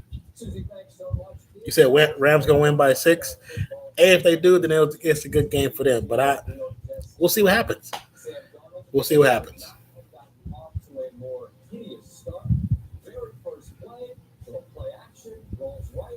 So I was going to say that you're a Rams fan or you're just a Raiders hater. Which one is it? Yeah, they do. They definitely have the potential to get to the Super Bowl. I would say that. Because they have like I said from the beginning of the stream, they have a definitely great secondary. Their safeties are off the chain. He said, thank you for talking to me. You have no friends. It's okay, man. Hey, I talk to everybody. Even if you come in here and you hating on my team, it's okay. I still got love for you. I'm not the person to be like, oh, you hate the Raiders, I don't like you as a person. It's just a sport, man. It's just a sport. But I appreciate you for checking out the stream. If you're new to the channel, please hit that subscribe button. And then don't forget to give me a like, man. Truly appreciate it. Those likes and subscribes go a long way for how we progress in YouTube. We truly need those. What are you thinking after that? Thanks for bringing that up. Just bounce back. After that moment, it was okay. Now, how do I'll definitely talk to you, though, bro. Someone tell me, hey, Brent Favre That's why I'm doing the stream. People come in and talk and BS. If you have more friends that are watching the games and they have the on YouTube, tell them to come through. We can all talk together and we'll make it fun. Your mom emotional before the game. Dad as well. What can you say about their support? Yeah, that Jets game, that game turned out much different than what I expected. I didn't think Sam Darnold would come in there and have the game he had. Would they score like 50 something points? I just can't really say enough about how great they've been to me my whole entire life. Thanks so much, Sam. Thanks. We'll have more of the Jets' 31-point victory. Full post-game coverage of the Rams. That's crazy. Live coverage of John Gruden, Matthew Gabriel. We'll see you for Sports Center after the show, including an unprecedented triple helping of bad news. Susie, back to you. All right, Scott, look forward to seeing your post game. But right now, all season, as part of the Genesis Halftime Show, we're going to win. Yeah, exactly. Peters, Keep Talib, Sue, Offensive Defensive Player of the Year, and Coach of the Year. When you have all that, and you don't make it to the playoffs or Super Bowl, your coaching staff needs to get fired.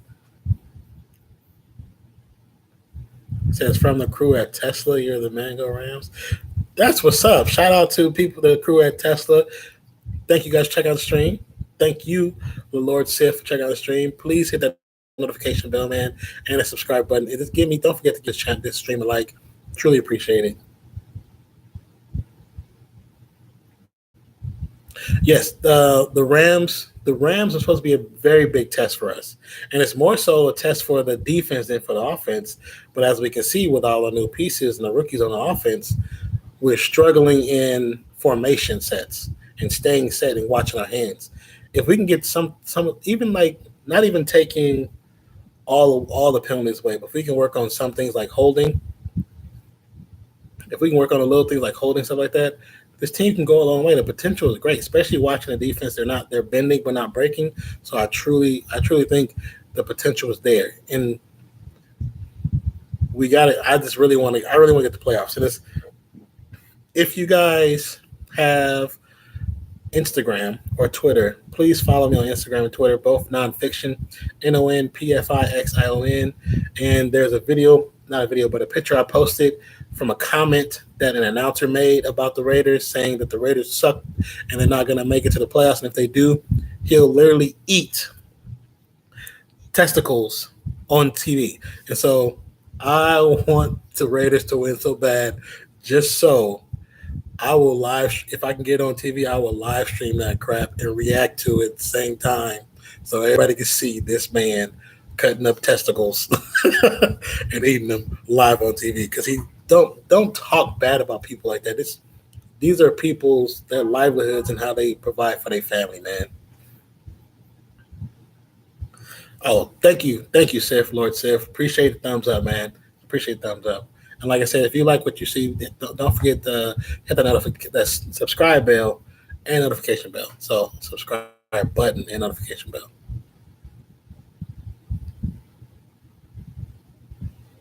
Yeah, I mean, the moves that Gruden made prior to getting rid of Khalil Mack, I didn't have issues with none of them, because they were going to happen because of money and because of position and how they wanted to move to a ground game, and they had to get rid of players to make that happen. So I understood that.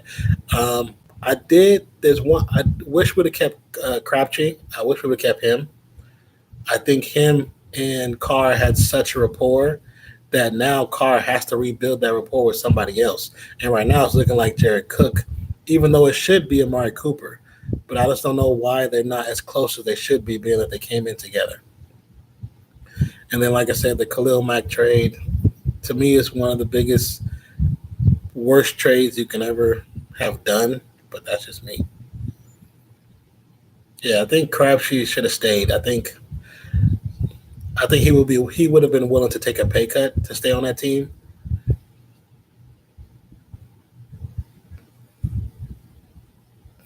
I'm sorry, this commercial. Oh, what's the actor's name?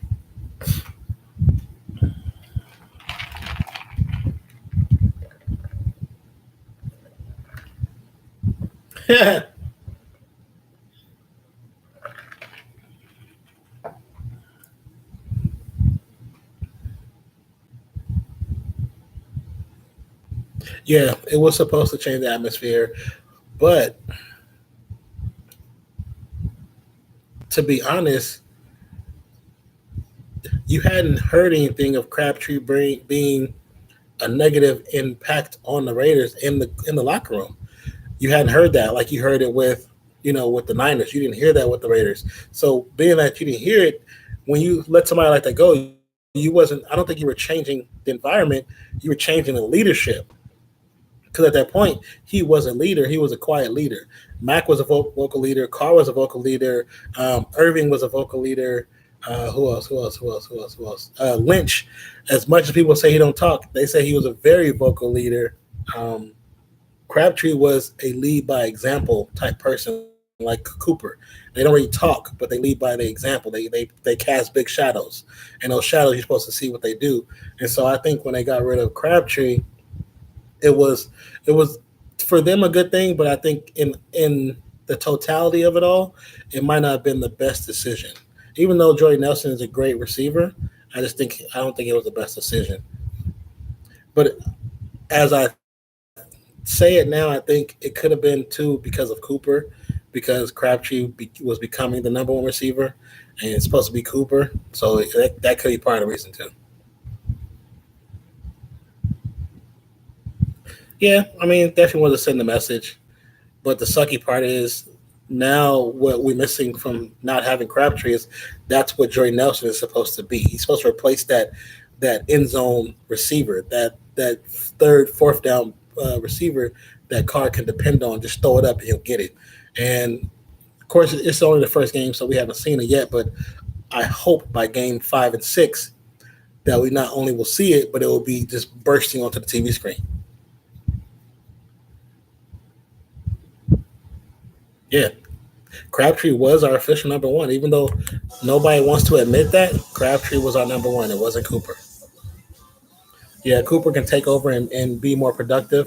I I want to see Cooper be great, and our game plan for today's game is really not wasn't set for him. It was set for Jared Cook because obviously they've seen something in the game footage from the previous seasons that the coaching staff for the Rams just wasn't connecting with tight ends. With like when you watch Raiders games, a lot of times most teams who have really good prolific tight ends, they use their tight ends to destroy us because we can't guard tight ends for crap.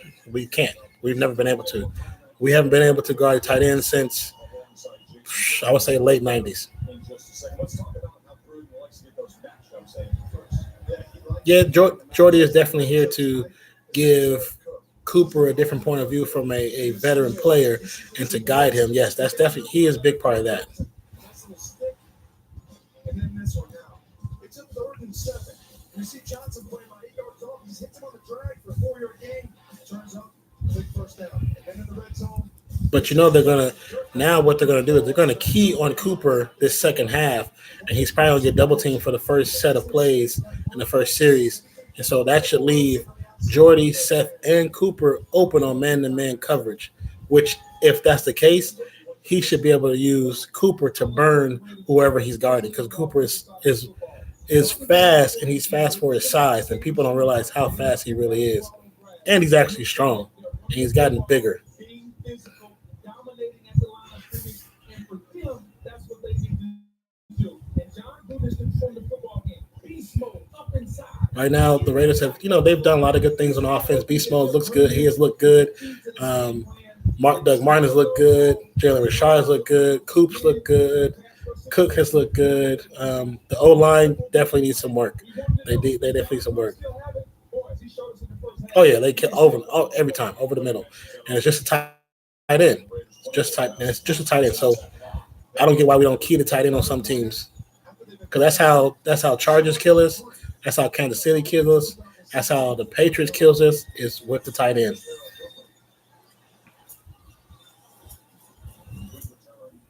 Good return for the Rams to about the 31-yard line. Hey there, Chess. Well, Sean McVay told me that his team needs to find a way to get off the field on defense. He said we had just 21 plays of offense. We were moving the ball, but not finishing in the red zone. He said we got to come out the opening possession. Sean McVay, too, is a really good coach. Sean McVay is John Gruden when John Gruden came into the league, and I think he's like what 6 months younger than Gruden as far as when he came in. Not right now because Gruden's much older. Rams with the ball on 30-yard line. Let's see what they can do. They're going to Todd Gurley. First run out. Run to the right. It gets loose. Gets about 14 yards. They getting 15 yards on that run. And it was actually holding that got him loose because the old lineman pushes Hurst to the ground. Even though on the previous run, on the other side of the field, they called that on the Raiders as holding. Arden Key's looking pretty good as in his role with the Raiders, rookie role. Good job. Leon Hall gets to the hole and gets to stop on Todd Gurley. See, like that, Leon Hall, another veteran. Somebody else they brought in to play the role. And somebody like Todd Gurley, you can't attack that type of player up top because it's so big and he's strong. You got to attack the legs and the hips. Gurley, Higbee, Cooks, Cup, and Woods, and the 3 wide receiver set. Pass right up the middle. That was bad. Once again, like you said, EJ, right up the middle. Yeah, Arden Key definitely got to steal with him.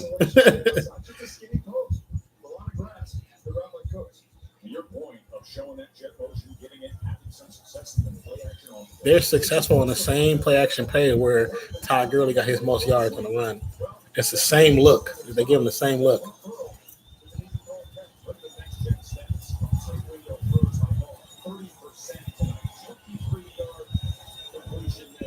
Motion by the wide receiver for the Rams.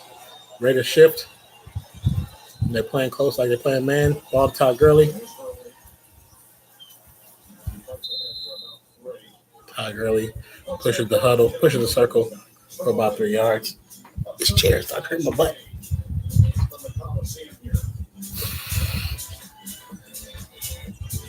Yeah, they were both projected first rounders. But was it Arden?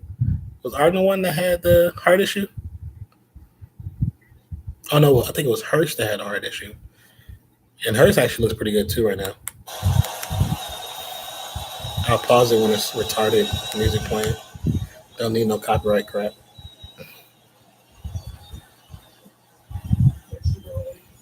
Pitch the girl to the outside.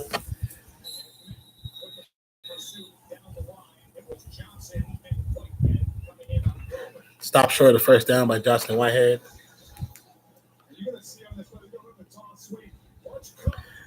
They're just short of 20 yards for a touchdown, just outside the red zone.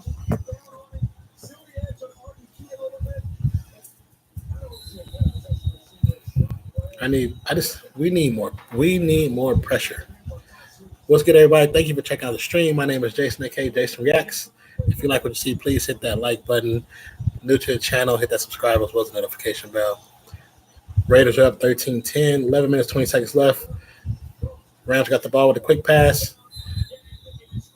And they passed the Cup, however you pronounce his name, Kupp, for the Rams, number 18.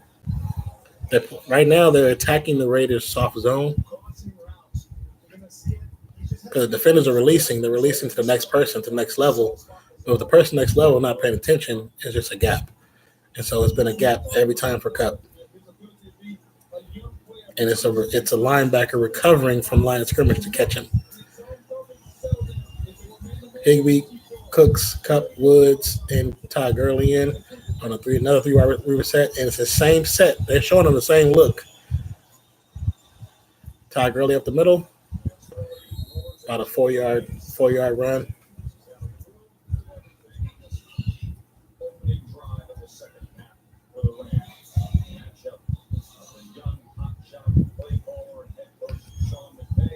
It's going to be the same look again, maybe different receivers. Yep, one running back, one time. It's the same set.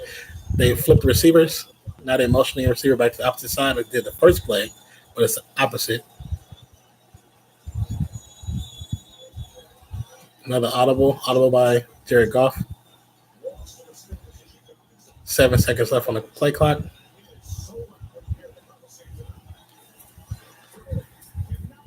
And the Raiders stop it short, and actually a loss of 2 yards by Whitehead. Good read by Whitehead to see what was coming.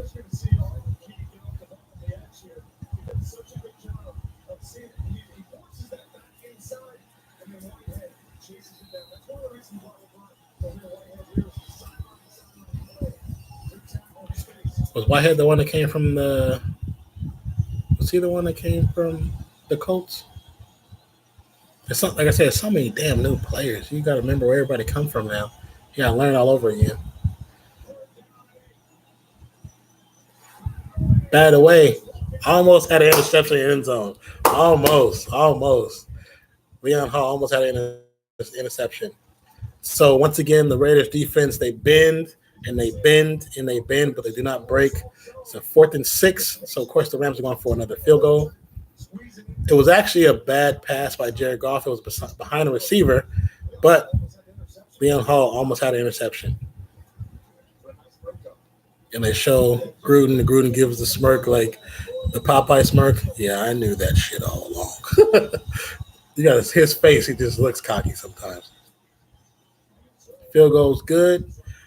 Tie game, 13-13, 9 minutes and 4 seconds. Once again, thank you for checking out the stream. My name is Jason. The channel that you're on is called Nonpfixion. I go by Jason Reacts as well. And today, I'm just doing a little stream because I like football and I want to stream sports. And if you're new to the channel, please hit that subscribe button as well as notification bell. On this channel, we do reactions, reviews of TV shows, movies, trailers, and sports as you can check out right now. This is just a live watch along and a live reaction of the Raiders and Rams. And I am a diehard Raiders fan. So if you're new to the channel, subscribe, notification bell, and please hit that like button. Thank you guys. Appreciate you for coming through. Love you guys for coming through. Love you even more for talking. So I won't feel like I'm by myself, you know?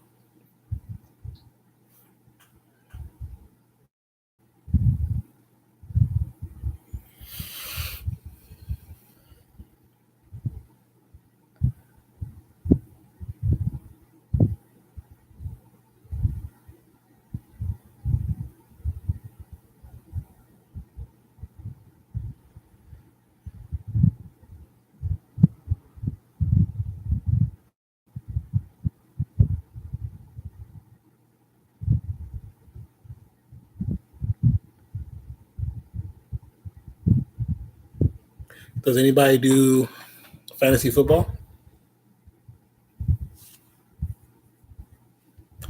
Next Monday night, ESPN Seahawks versus the Bears.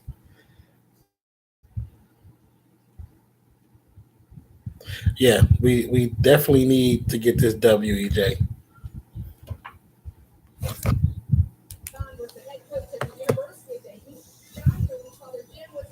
So John Gruden worked with McVay's father in Indiana. That's too funny.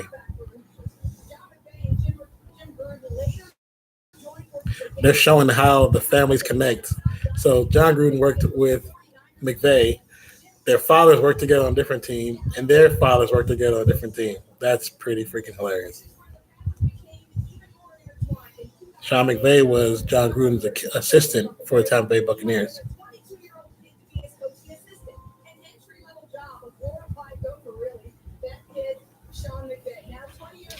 That's pretty interesting.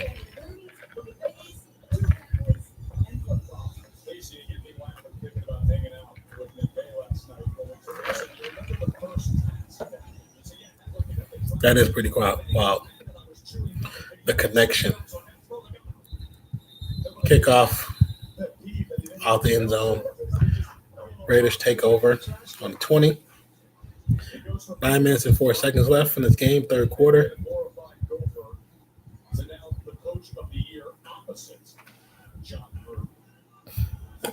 And he was able to have his father and grandfather here 3 games. Sean's father, Tim. His grandfather, John McVay. That's crazy. They all look alike, the McVays. He has his father there and his grandfather. They just look so much similar in the face.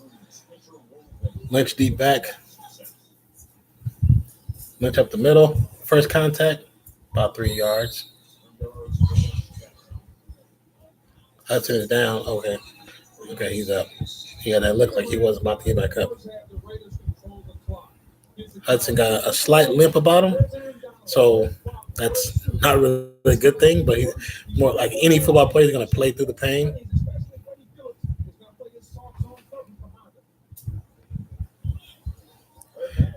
Right now, this game is about who's going to get tired first, the defensive line or the offensive line. Lynch, Carey, Cook, Cooper, Nelson. 2 tight end, 2 wide receiver set, and it's a run play. Marshawn with the run gets the first down, gets an additional 2 yards with the Cook. The push from the back by Cook. That was a good run by Marshawn. Very good run by Marshawn.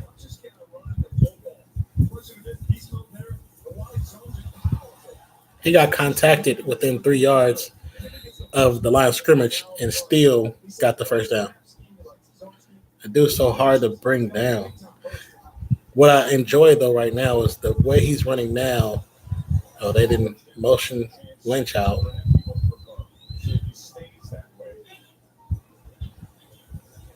This is just a spread out the defense. Quick pass to Cooper. Come on, Carr. That was on Carr. He throws it to Cooper's feet. 13-13, 7 minutes, 34 seconds left in the third quarter on this Monday Night Football. 2nd and 10. The Rams are playing like a soft zone.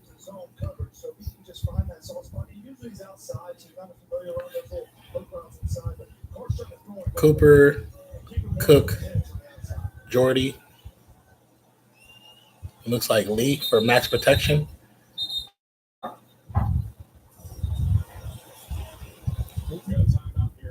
Oh, rest blow the whistle, timeout, Raiders.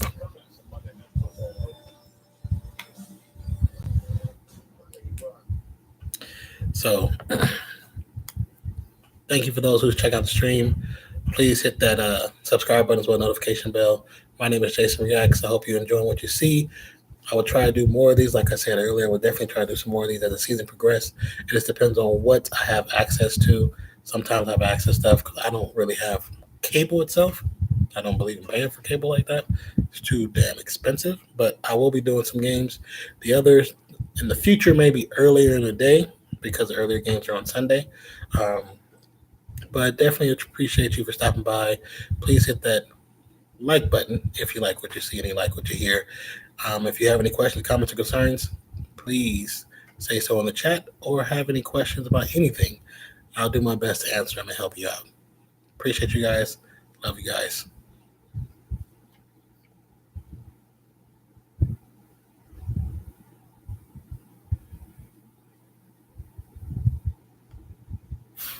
Just fixing my screen.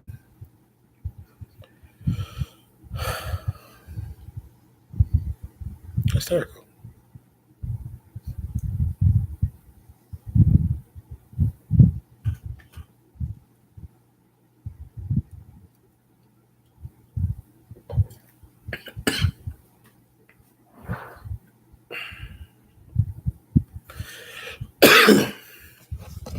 Sometimes when you watch commercials, you really want to say, what was the advertising firm or marketing firm that commissioned this commercial to get done? Like, what were they thinking? What were they trying to get across? This is funny, you know? So how is it selling a product? It's not selling the product. It's just stupid. They're showing some old Raiders footage of Mike Allstott.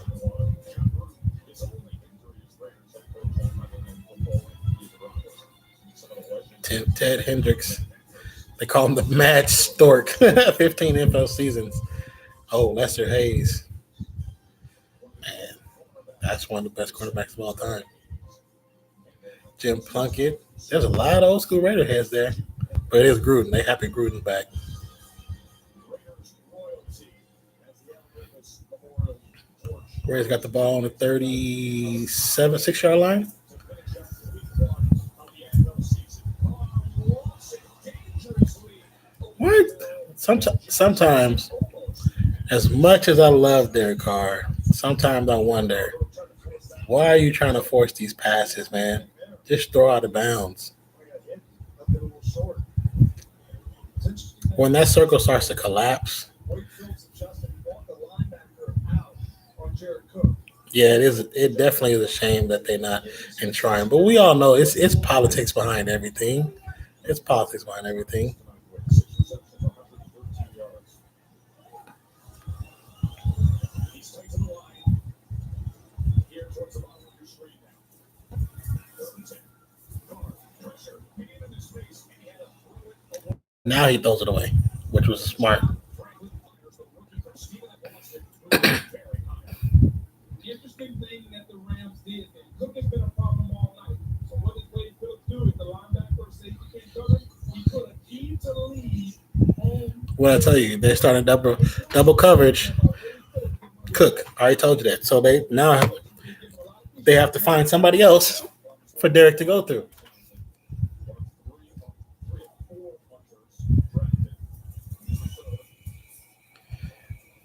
That punt was almost bad.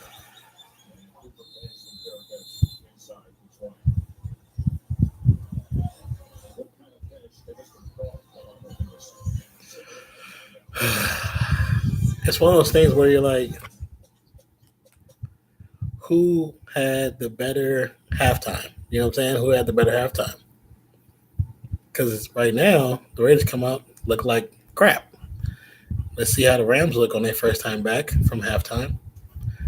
It all depends on how that coaching took place. Like what they noticed that the Raiders did and what the Raiders noticed that the Rams did. You know, commercial, YouTube TV commercial.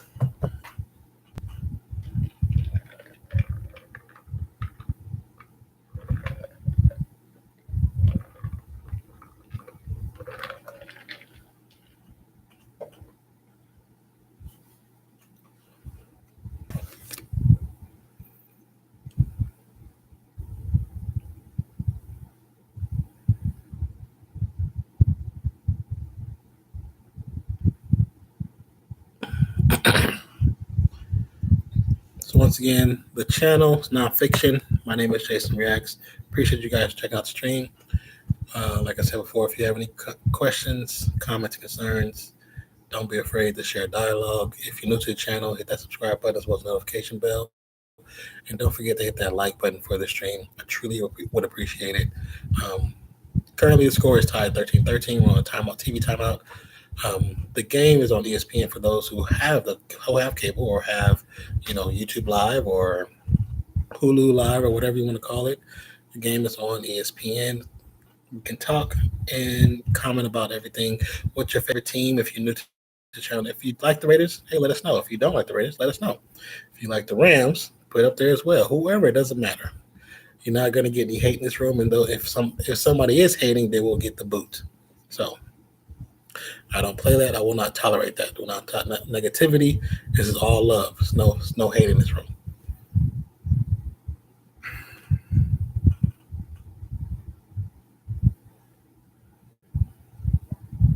Keep seeing my phone go off. Also, I do have a gaming channel. If you notice on my stream here, I've had a few games where I played a few games on here, but mostly I play video games on twitch.tv/nonfiction, and I do Fortnite, of course, which is the biggest game out right now. Call of Duty. I have Modern Warfare. I have Call of Duty. What's the other ones? Ghost, and I have Call of Duty Infinite Warfare. Rams on the 20 or the 17. Todd Gurley with the nice run, actually. It was a cutback run. Also, I have Madden and NBA 2K that I play on twitch.tv/nonfiction. That's NONPFIXION.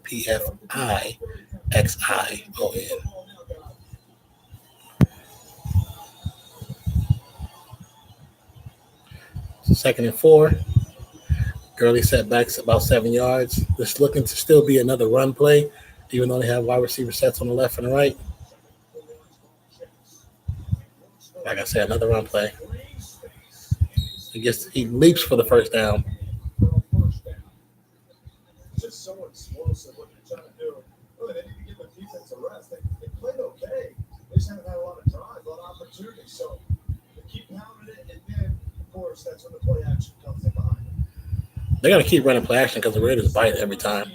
Zone blocking inside zone, and they allow Todd Gurley to pick and choose his holes, and he does an outstanding job of finding the holes in the seam. Smell the play action with. But keep those from him. Wilson's trying to start that run first, and then it comes. Raiders, a couple of Raider players actually lined up in the neutral zone, so that could be a flag, but we'll see. Oh my God, he hits the hole. Another first down. Like he hit that hole perfect. There's a flag on the play. Let's see what's going. Defensive hold, 10-yard penalty. So that run comes back. Thank goodness. That's what you can't do when you're trying to establish a running game. Hey EJ, are you still up in there? It's just really hard. Who's still in the chat? Who's still in the room? Solomon reaches it pretty good. You just can't throw him to the ground. I saw you can't throw him to the ground like that. They're going to call. I don't know about that. I thought Sullivan got a little bit.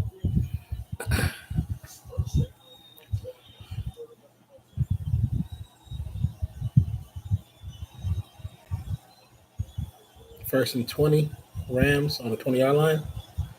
They're probably going to go for another run play. So run stretch to the right. He hits the zone, and he gets about 6 or 7 yards of that play. Okay, cool. Are you watching the game at all, or are you just going through what I'm talking about? 13-13. Once again, 5 minutes and 12 seconds left. 2nd and 15. The Rams have had second half 9 rush plays to 3 pass plays. And for the most part, they've been successful on moving the sticks, except that last one where they got the penalty. Todd Gurley, Higbee, Cooks, and Woods in the set. Quick snap. Going deep.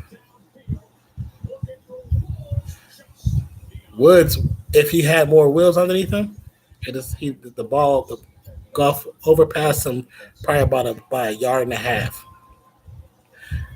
If he would have caught that in stride, that would have been a touchdown for sure. So they're going to go for it again. Oh, appreciate it, bro. I appreciate it, man. You know they're going to go for that play action again because the Raiders keep biting. They keep biting on it every time. So they're just trying to test the market. Then they're going to go for it big. 3rd and 15. 2 seconds on the play clock. 1 second. Jared Goff with snap. Deep push.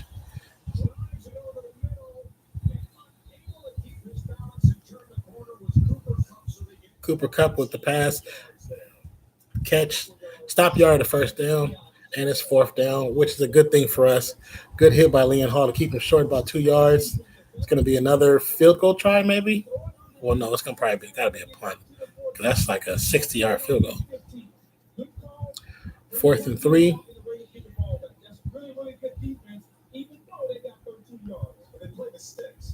Dwayne Harris, first punt return was 10 yards.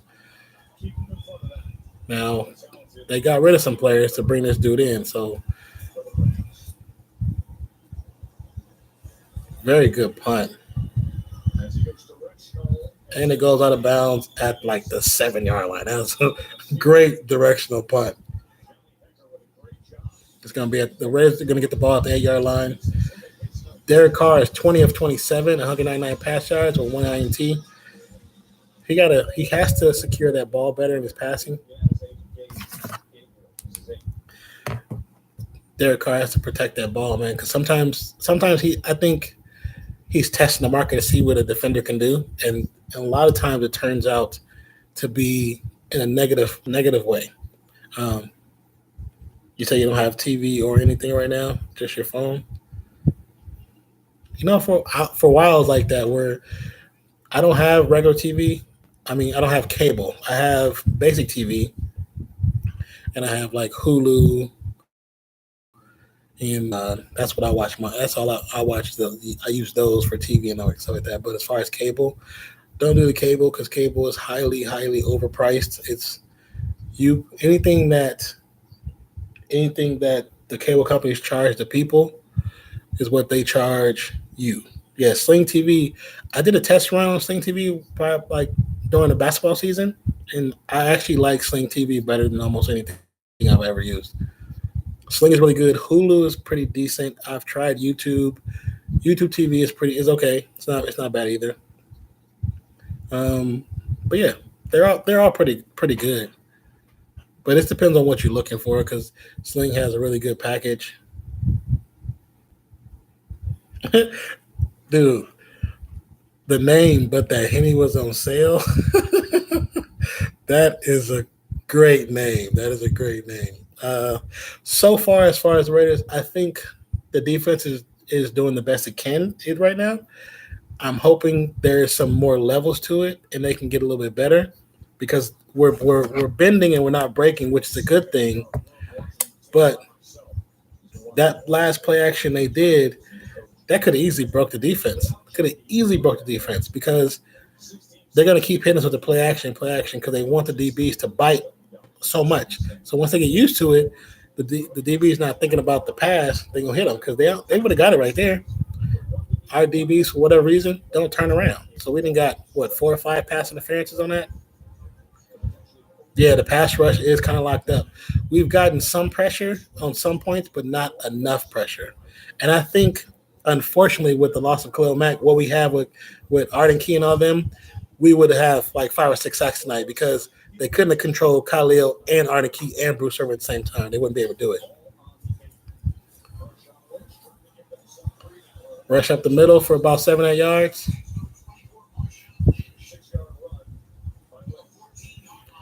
Six-yard run from Marshawn Lynch, good. 3 minutes and 40 seconds left in the third quarter. Oakland 13, Los Angeles Rams 13. He has 10 rushes for 39 yards, 3.9 average. He should not be a 3.9 yard average. Yeah, Mack was a centerpiece. And I'm telling you, with the pressure we're getting now, if we would have had Mack, we would have 5 or 6 sacks tonight. The Rams would not have any points. They'd have 3 points. Another run by the man himself, beast mode, for about 2 yards to the right-hand side.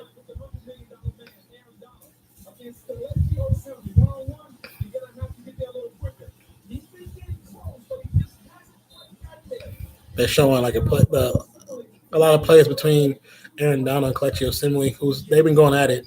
They've been battling pretty well. I didn't know they played Aaron Donald $100 million. God, dog. But $100 million, he need to have 5 sacks every game. That's like with Gruden. They pay $100 million. I need 2 or 3 Super Bowls in the first 2 or 3 years. Derek Carr, sack. Which I knew that was coming. The O-line's been holding too much. And now they try not to hold and they're letting people in.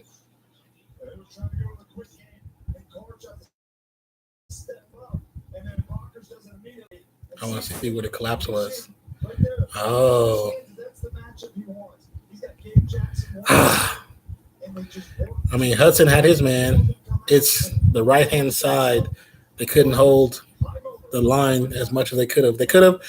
Carr could have gotten a 4-yard rush and would have got the first down.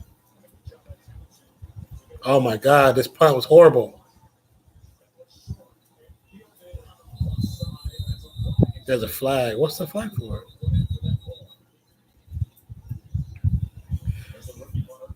There's a flag. I don't know what the flag is for, though.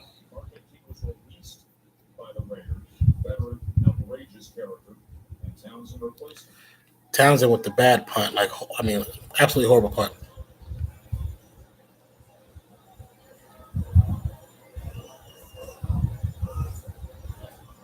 Trying to see what the flag was for. I didn't see anything on the play, so I'm not too sure. Thank you guys for checking out the stream. If you're new to the channel, please hit that like button. But also, if you're actually new, please hit that subscribe and notification bell.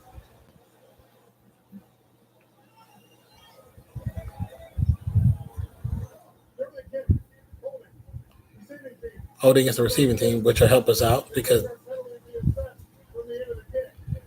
Troy Hill, holding on Troy Hill, number 32 for the Rams. 26 special teams penalties. Now it's time for Coach Willie. That hurts there. You have field position. You know, Yeah, that was good field position. Back you up. Rams have 2 penalties. Raiders have, I think, 10 or close to 10.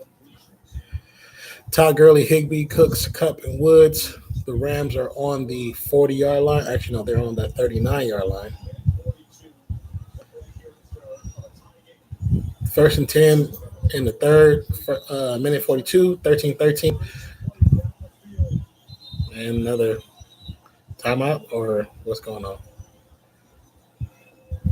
The refs, another stoppage by the refs.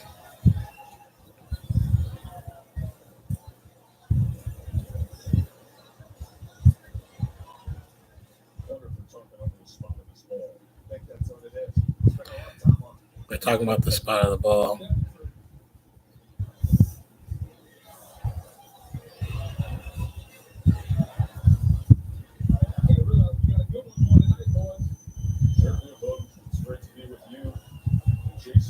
Wait.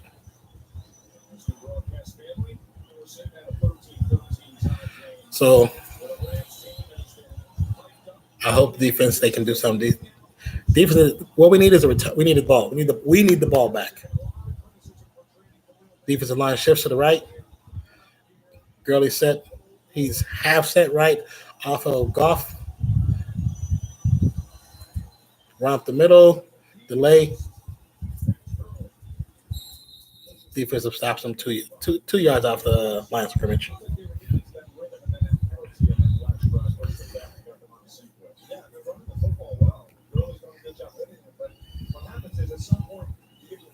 Gurley, Higbee, Cooks, Cup, and Woods in. Another rush. Oh, actually, play action fake again, like I told you. And it could be a flag because he uses helmet to helmet, but I'm not going to call it. Right over the middle, soft middle. Keep telling y'all.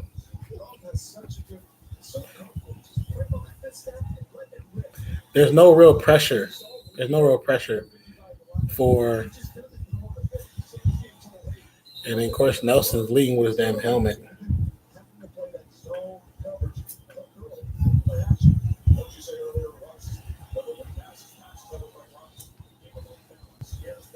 Another play action to the right.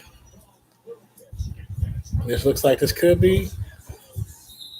He gets out about the 8-yard line, 10-yard line.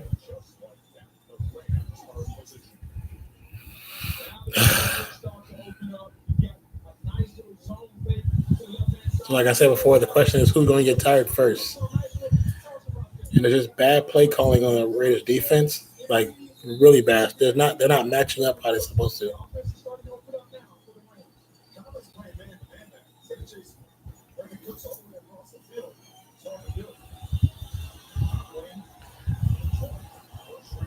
Motion on the offense.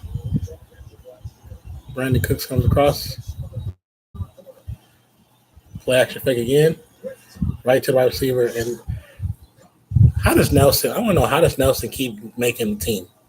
How does he keep making the squad? He gets burned. His burn percentage has to be 7, 8, 9%. He gets burned every year. AR TD reception.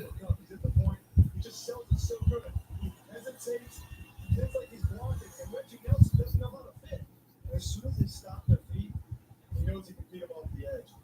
It's just the communication with it, what Cooper Kupp does so well. Selling that running game. That's one player for the Raiders I have not liked ever since they've had him. He hits hard, and that's all he's good for. He had those, what was it, like 2 seasons ago, where he had a bunch of interceptions. It was really because of his placement where they put him. But I do not like Nelson. I do not like him. He gets burned too much. And I don't get how he keeps making the freaking team. That's a player that just don't need to be with the Raiders. But of course, there you go. The first, well, no, not the first score, but the first score to put it over to the next level to see who's gonna finish it out, who's gonna make it work for how they team the two either to work. Yeah, I do not like that dude. I've never ever. I mean, like I said, I like seeing him hit people, but he gets burned so frequently. It's like, how do you keep making the squad? Do they not watch the same tape that I watch? And the bad about it, because I've worked with football teams, I know they have other angles. There's an angle from the sideline, there's an angle from the end zone. So you see everything that takes place. You see everything and how they get burned. But yet this dude keeps making the squad. And I wonder if because he's just so cheap. But you get what you pay for. I know have you heard that before?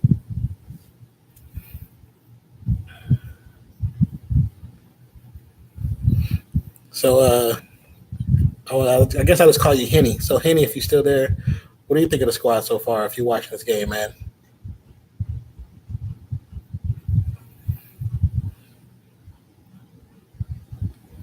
Do you at least have have it on radio or anything, EJ? Because if you have it on radio, at least you can hear it and hear the crowd and hear some of the hits and some of the because they'll play some of the sound in the background, so you'll be able to hear parts of the game.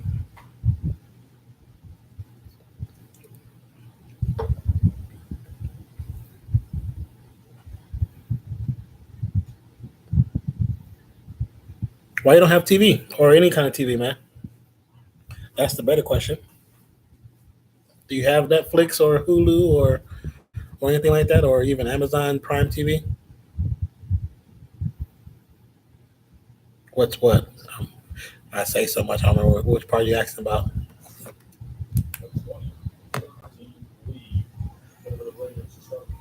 2013. So far it's looking like the old boy that came in about the Rams winning by +6, which of course is talking about the booking.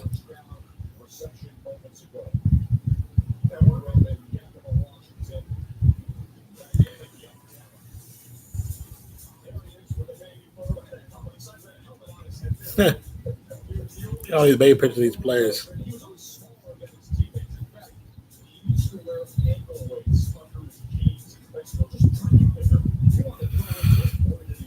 Yeah, they losing right now, Nick, man.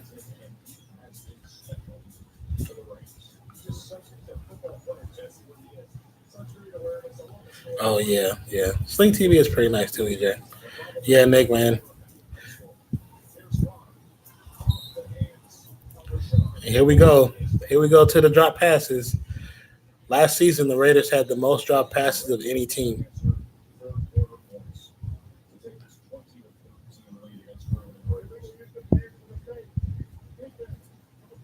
And you know how we're getting saved is because defense is making errors.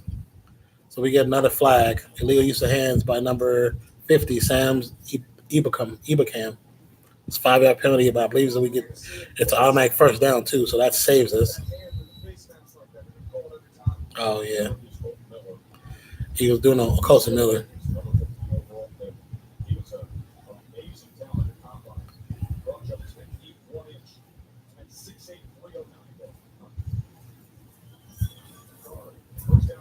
Carter Jalen Rashard, quick pass for about 4-yard gain.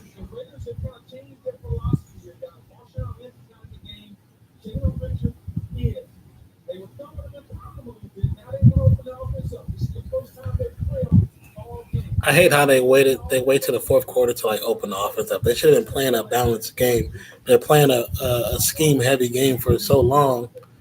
And you wait till the last minute, which is 14 minutes left in the game.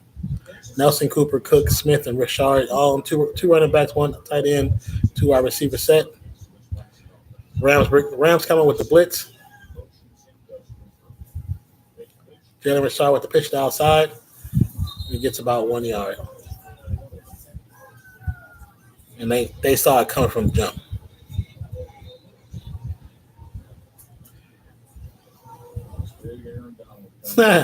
One of the Rams players is coming off the sideline. He has hands out to give somebody like a high five, and they didn't give it. He was like, he looked at it, and gave it to himself. Yes, Nick, I agree. We need this dub. This dub, it'll place loud the whole season. The Rams, they don't really need it because they're still gonna make the playoffs. I guarantee you. I guarantee them going to play the playoffs. I'll be surprised if they don't. With the squad they have, Raiders need the momentum, and he's going to just throw it away. We can't. Nobody gets open. I'd rather him throw it away. I'd rather Carr throw it away than he just throws an interception. So I'm surprised that Carr didn't try to extend that play a little bit. Use his legs. Then fuck down the field. Carr could have used his legs, but he just chose not to. Yeah, it's certain teams that is always have our number. And for the longest time, the Rams has been one of those teams. Good punt and a flag on the play as well. I think it's a holding on the Rams gunner, so it's going to be an additional 10 yards out to the play from the spot of the catch. Just over 200 yards and had one interception. He threw it to the end zone. Thank you, sir. I truly appreciate it. Thank you for the like. Thank you for the sub. I appreciate that.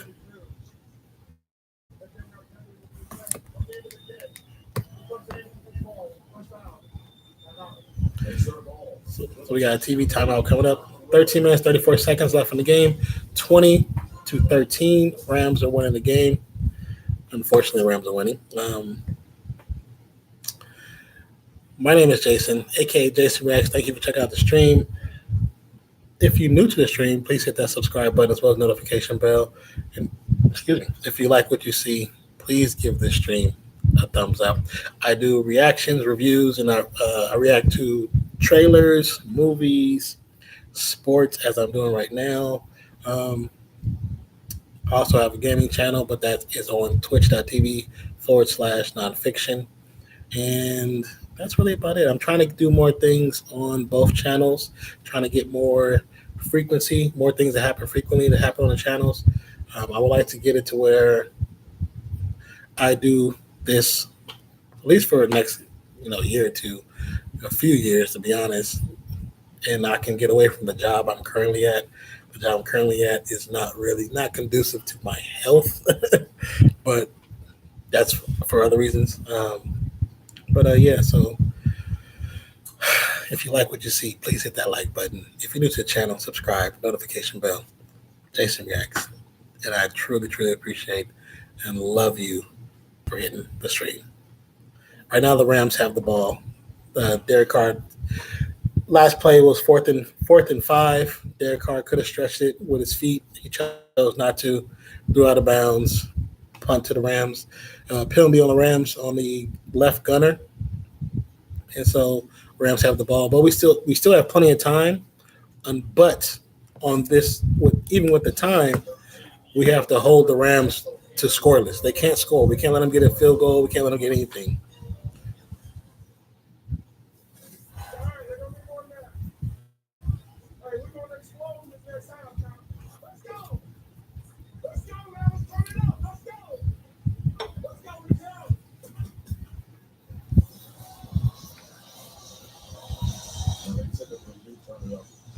With the lead. 13 minutes, 34 seconds left in the quarter.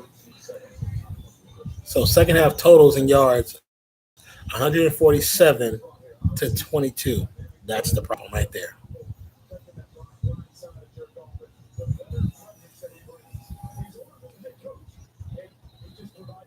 Raiders need turnovers. They need turnovers, need pressure. If we can't get pressure, you can kiss this season done. You can't win without getting pressure on defense. You can pass and pass and pass, but if they offense continue to score, nothing you can do.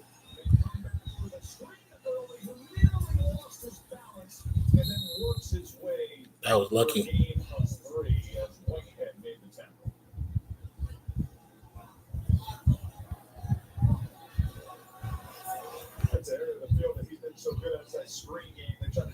That was a weird screen. Like he went out and then came back, and they threw it to him, and he almost tripped because the ground is so wet.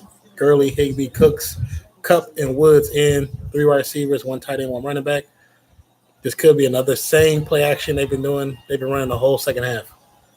Play action, screen, and he's wide open.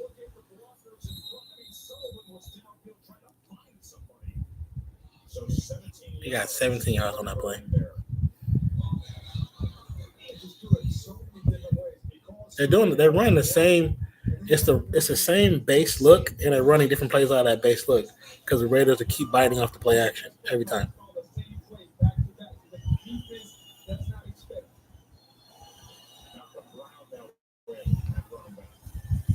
Another play action.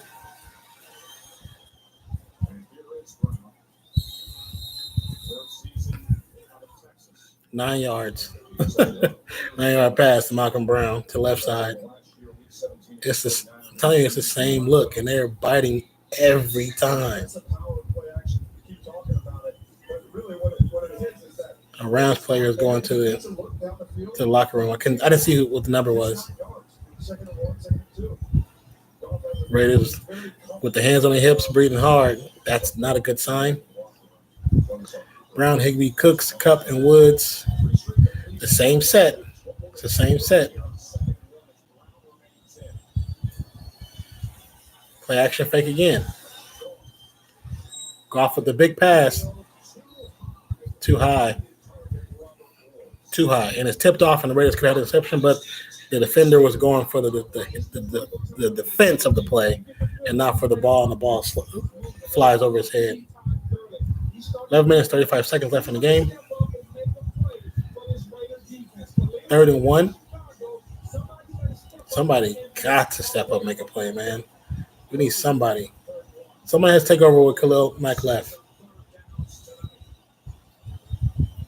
Rams are getting a new play called in.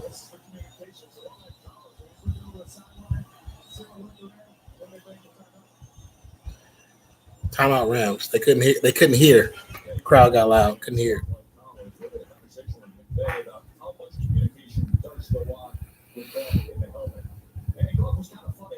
Sometimes we're just talking. Sometimes I just like to hear him. And that's what he does. He says, 90% of the time, it's really good information that he's giving me. But sometimes I just have to tune him out because it's overload, information overload. I think just showing off the ball, like all great coaches do. And you see it there. I mean, 2nd and 2, 2nd and 1, go for play action. He doesn't just take the first down because he's confident in his group. And knows that, okay, I think our chances to do it down. I think the players appreciate that. All right. Same set, 1 running back, 1 tight end, 3 wide receivers. The same set they've been running the whole second half, except for a few times. This time it's actually a run, and they stopped at the first down marker. And it gets the first down. It gets 2 yards for first down. How many yards does Curly have? I wonder if anybody can look that up. How many yards Gurley has right now? Okay, stats. Rams offense, 40 of 43 plays with one running back, 1 tight end, 3 wide receiver. What'd I tell you? They run the same thing. It's the same set. Big pass. Just over the fingertips. If he would have caught it, he literally would have caught it in the end zone. That's how big a play it would have been. They're trying to put them to sleep right now. They're trying to put the Raiders to sleep. Because if they score right now, that was Harold Melvin and Nelson, who always gives up on the play.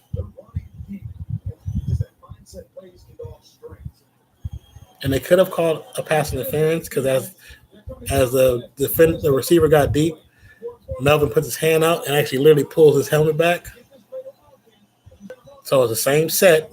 Different look. It's pass though, straight pass. First down.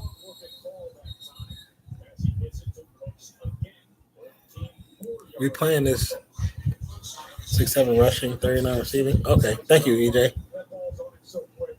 That's all, 6-7. I thought we had more than that.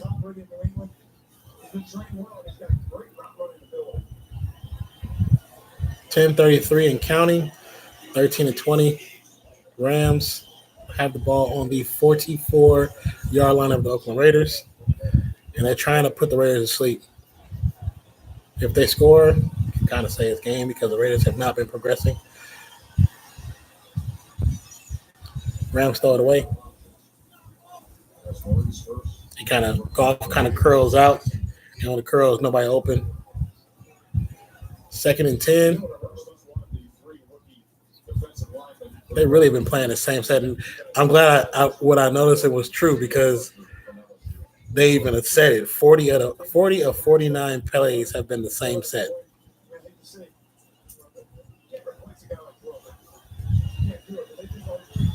Yeah, somebody on defense has to step up big, and nobody's doing it right now.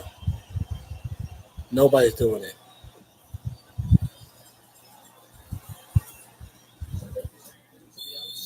Woods catch for 7 yards. See, because we don't have no pass rush, we can't stop none of this. We can't slow it down.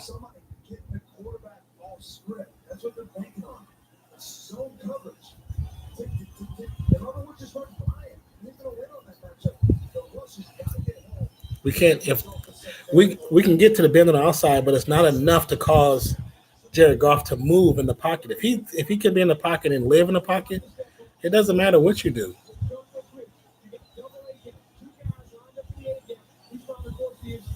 Same set. Batted down at the line of scrimmage. 4th and 3. We needed that. I think it was Whitehead, the linebacker. Yeah, Whitehead. He's made the most effects. He's affected the game the most in this game for us so far. And he's on the line of scrimmage too. So he was. Oh yeah. He just put that left hand up.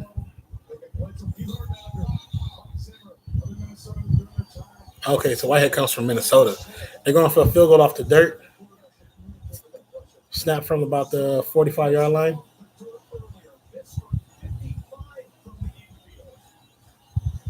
That looks good. That's good. 55-yarder field goal. Now they're up by 10.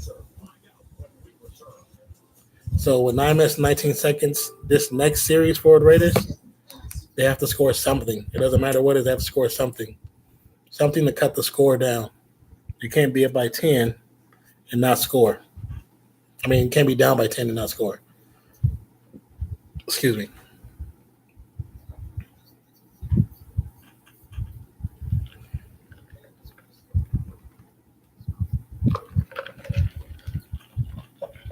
Nick, are you watching? Are you listening to the game, or what are you doing? Are you just watching it here, or what?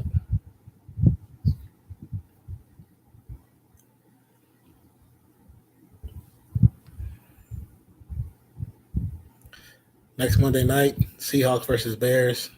It's so funny because now, even with the new advertisements for the Bears, it's Khalil Mack. It's nobody else but Khalil Mack. Like, dude, who were you showing before?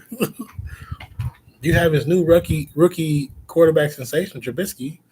Let him be the face of your team. I think if I was like the man for a little bit on the team, they brought in Khalil Mack, and he was the face of everything after that, I'd be pissed. Like, dude, I've been here for like 2-3 years, doing my best, killing myself, and he comes here and first day, his pictures on everything. I'd be upset. He say he's watching there and playing Fortnite and praying for the Raiders. Man, you and me both, brother. We need to pull this game out. Like, we need to pull this game out. And not even like on a personal thing, but I think for people to back the Raiders and the moves that they made, starting with the Gruden selection and how much they're going to end up paying him, we have to have a good season. Because what's been happening in the last couple of years, we've had so many fans that are now like, they're toxic. You know what I'm saying? Toxic. We're like, they're talking negative about even good players just because we've had so much negativity in the last 20 years that has happened to our team that we need positive things to happen. And to me, Vegas is not really a positive thing. You just basically tore apart the fan base even more because it was bad enough that we had LA and Oakland and then Oakland again. Now it's like you're doing it worse. Now it's LA, Oakland, and Vegas.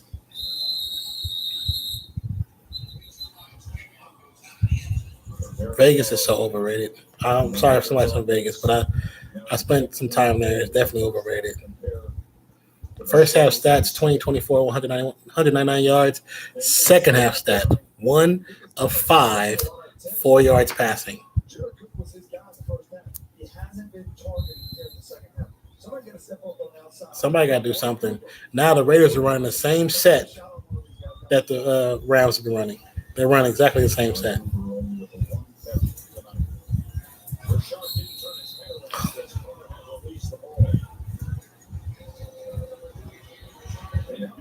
Where's the tempo at? Get the tempo going.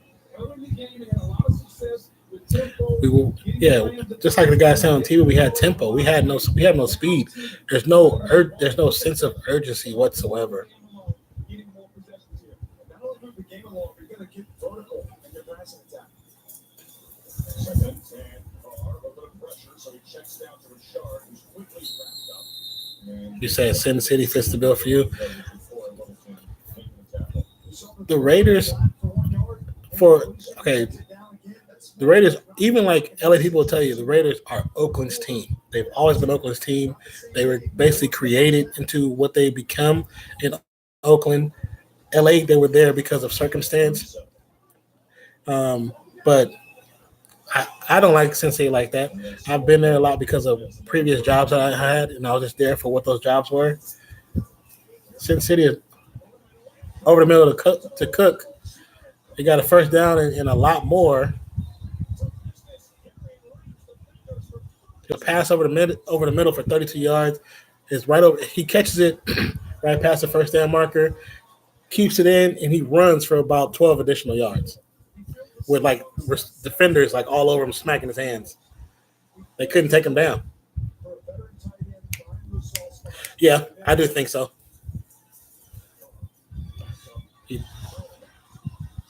Oh my God. Carr throws the ball away, and he throws it to where the receiver's supposed to be, and the receiver's not there. And it's an interception. so is that guy.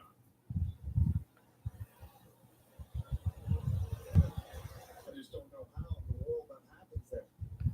Just throw it up. During the interception return, illegal block in the back.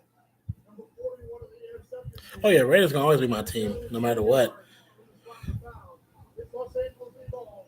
First down. They're always going to be my team, no matter what. To me, like I said, like you weren't here before in the beginning in the stream. Okay, where the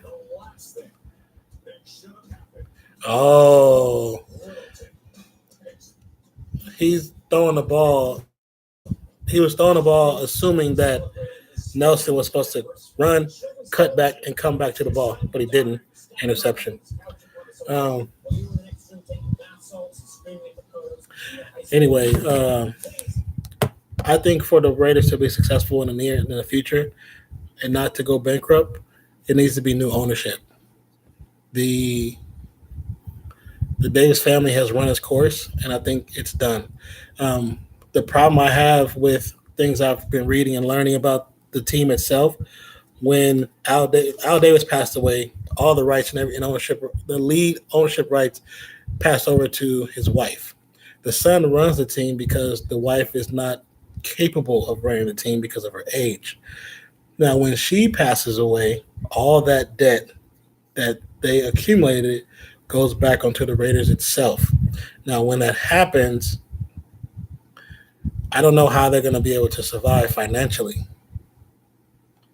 When that happens itself, the team could possibly go bankrupt because there's a big number of debt on the Davis family, and the Davis family, they own the majority share for the team. Because the Davis is not the only owners; they're part of a board, they're part of a group, and there's an LLC that owns the team, and they're just the faces of that group. There's I forgot the guy's name, but there was one guy I was reading a story from Oakland Reporter that he wanted to be a part of that, to be out there more, to be helping the Raiders, to accumulate more funds, more assets, to make the team better and bigger than what it is right now. But Davis and son Davis basically said no, and because they have the majority say on the ownership, they can do that. But now, if God willing, something happened, God forbid something happens to Davis Jr.'s mom, all that debt reverts back to the team. And when that happens, it can possibly cause the team and the Davis family to go bankrupt.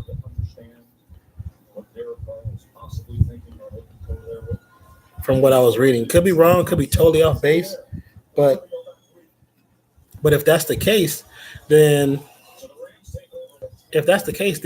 you really need new ownership to come in and take over the team, so that debt can be nowhere near the team and is affect them as a whole, them and not the team. Because then what's going to happen then?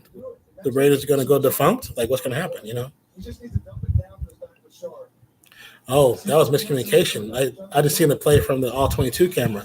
That was on Derek Carr. He threw it to the wrong place. Now there's holding.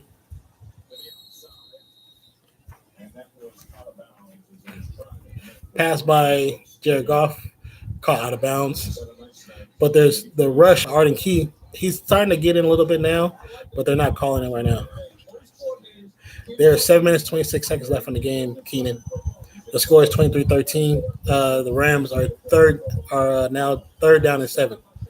Running the same set, one running back, one tight end, third wide receiver again. The defense has to make a stop right now. They have to make a stop now. Can we get a stop, give them a punt from here? We get the ball we can get it about the 27, 30-yard line. And that's 2 passes. First down. No one thinks we're going to win a Super Bowl again. I think Raiders are ass, but they still Yeah, I think we definitely, with Carr as a good quarterback, I think we can win a Super Bowl. It'll be 2-3 years from now. Unfortunately, I would like to have them gotten a Super Bowl, won a Super Bowl while they were still in Oakland before they went to Vegas.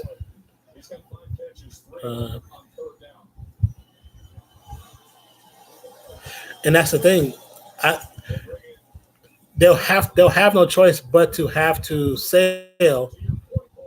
But I want the Davis family to sell now, because even when they brought in all the new pieces to do for the Raiders after the father passed away, the son admitted that he don't know football. He don't know the game of football. He thinks he knows some business. And so with that aspect, if that's your means to success, we're never going to be successful. Oh yeah, Nick, we're giving them all kind of second, third, fourth chances because we're getting so many penalties. That's one thing that ain't changed. And it's weird because last year for about 4 or 5 games, we had 6 penalties, 4 penalties, 2 penalties. Todd Gurley right up the middle for like 20 yards. 23. I was close. Yeah, I mean, EJ, I think that it's the time has come. As much as you hate it because that name's Davis and Raiders is synonymous, but I think it's about that time that there's new ownership for the team of the Raiders. And I was hoping that would have happened after the father passed, because with that taking place, the Raiders will still be in Oakland. Part of the reason why they're leaving is the city of Oakland don't want to deal with the Davis family.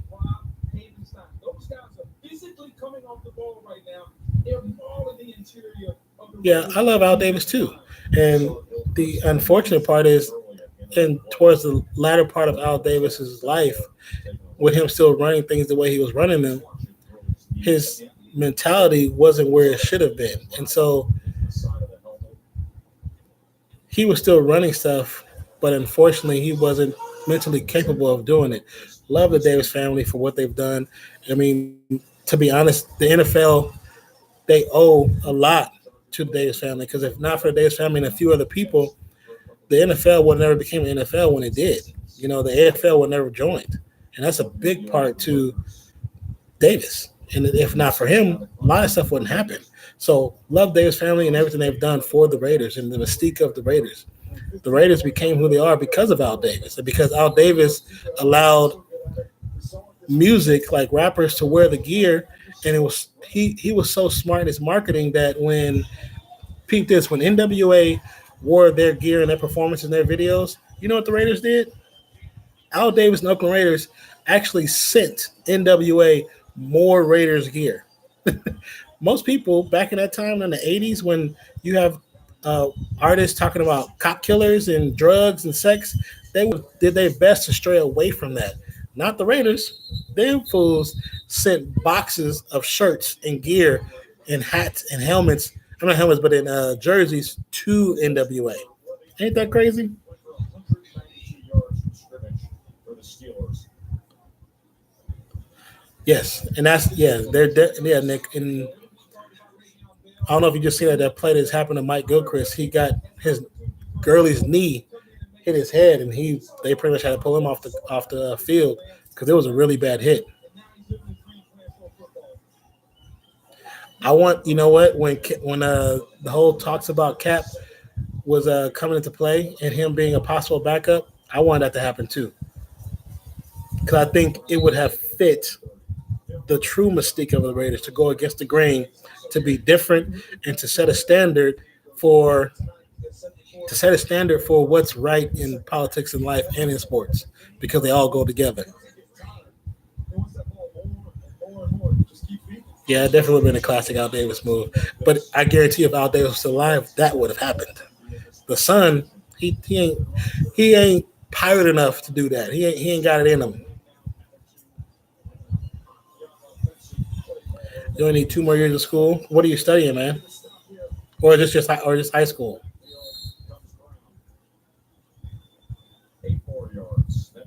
Yeah, that's what made the Raiders who they were, because they weren't afraid to do things that other teams were afraid to do. You know, they had a Hispanic quarterback who won Super Bowls that everybody thought was a bust. I mean, they had a female running the head office of the Raiders, which everybody thought they were crazy for. And now she's known as the number one first and best to do what she did in her game, you know? Oh, yeah, I agree, Keenan. The whole thing with Cap not being in the NFL because of on some BS, being blackballed, even though the NFL has come out and stated they're not blackballing him, but we all know what that is. They're trying to keep him quiet. NFL, they're trying to put forth in a marketable product. That's why you notice players don't wear things with shirts or hats talking about their religious beliefs, even though there's people out there that have stuff that say stuff about God or whatever, but they don't. NFL players can't wear that stuff, not in front of the cameras. But this is a 10-play drive, 62 yards. Because it was gang related. Yeah, I mean, there's a lot of stuff dealing with the old school, like not old school, but this greatest gear that's gang related, unfortunately. And I hate that, because you should be able to rock your gear wherever you at. I would assume you're in Los Angeles when you say that. But it could be anywhere, man. It could be Fresno. It could be anywhere.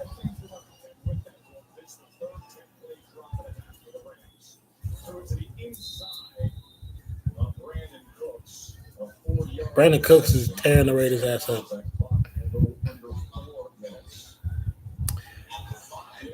Yep, Pomona. Pomona, I know exactly what you're talking about. I used to, like I said, after college, I lived in LA for a while and had been in Pomona a few times, but I lived in Hawthorne area right outside of Inglewood, right by the airport.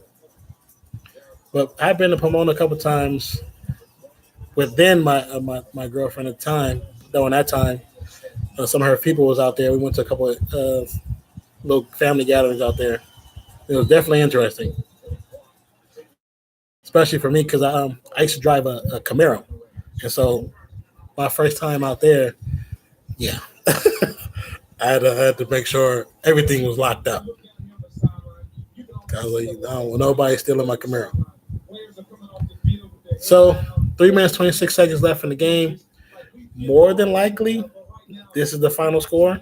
Actually, no. The Rams are 10 yards out, so it's a good possibility it's going to be 30-13. And what energy there was from the Blacks. I mean, look, you're down there at field level, hovering above it all. This place was rocking for 3 quarters. I mean, the room was about to come on, but there was a, I mean, it's unreal, Joe. The energy that John Gruden returned brought to this place tonight. And in the first half, I thought the Raiders played a lot of emotion. Gruden controlled the football game. In the second half, the game away from couldn't hold the football, and his Rams offensive line. Cowgirls, yeah. I live in Texas right now, man, and it's a lot of Raiders fans in Texas. A lot of Raiders fans. So when they was talking about the Raiders possibly coming to San Antonio for a while, it'd have been bananas out here. But let's see, Gurley with the ball gets to about the third, or he gets to the 30-yard line. 4th and goal for the Rams. Hey, EJ, can you look up and see what's Todd Gurley's stats? And then also the receiver for the Rams, I think his last name is Cooks. Just see if you can find it. Second time out, 3:18 remaining. Yeah, like I said, it sucks, man. Nick, that you couldn't support your team to rock the gear. But I mean, unfortunately, some people have ran wild with this whole gang life, and certain things symbolize gangs. Because when I went to college at Fresno State, so of course Fresno State's Bulldogs. But there's literally a gang out there that has adopted that imagery, and now they're called there's the Fresno Bulldogs out there that they wear Fresno State gear, and that's their whole mantra. And they're like, dude, you ruin it for everybody else. Yeah, I definitely think we're gonna win other games. I was just hoping that we would have won this game. This would have been a great statement game for the Raiders. You said Gurley 108 yards rushing, 39 receiving. Okay. Field goal is up and it's good, so that's 26-13. 3 minutes and 15 seconds left in the fourth quarter. Now, with this being said, see, that will be 13-point lead. Anything is really possible with 3 minutes left, but you'd have to score quick. Cooks, 87 yards, 5 receptions. Okay. Man, that's pretty good. 5 receptions, 87 yards. You said what teams do I think will be in the Super Bowl, Keenan? I have a feeling it's going to be the Rams. I think the Rams have what it takes to be in there. The bad thing about so the first game of the season, most teams, they don't play up to their true potential. And what I say is because a lot of these like special teams for the teams, this is their first real time really getting together and playing game speed. Because in the preseason, all those players are players trying to make a spot, make a team, and trying to show that they're willing to play any position to be on the team. The defense, this is their first time really playing together. They played maybe 4 or 5 times in the preseason. Offense, our O-line is really playing together this really first time. They only played together 5 times in the preseason. So this first game is like your true practice game for any team. So when you watch most games you have like 13 points, 16 points. There's a few where they've exploded. That's because the game before, defense, offense, and special teams all scored a touchdown. So unfortunately, we have new coaching staff, new O-line, new D-line, new secondary, new receivers. It's like we have 29 new players on the team that only has 53 players.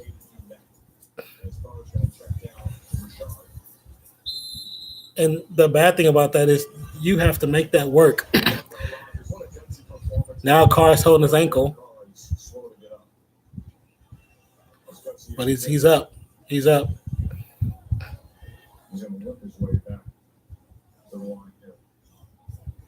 And it's a late hit on Derek Carr.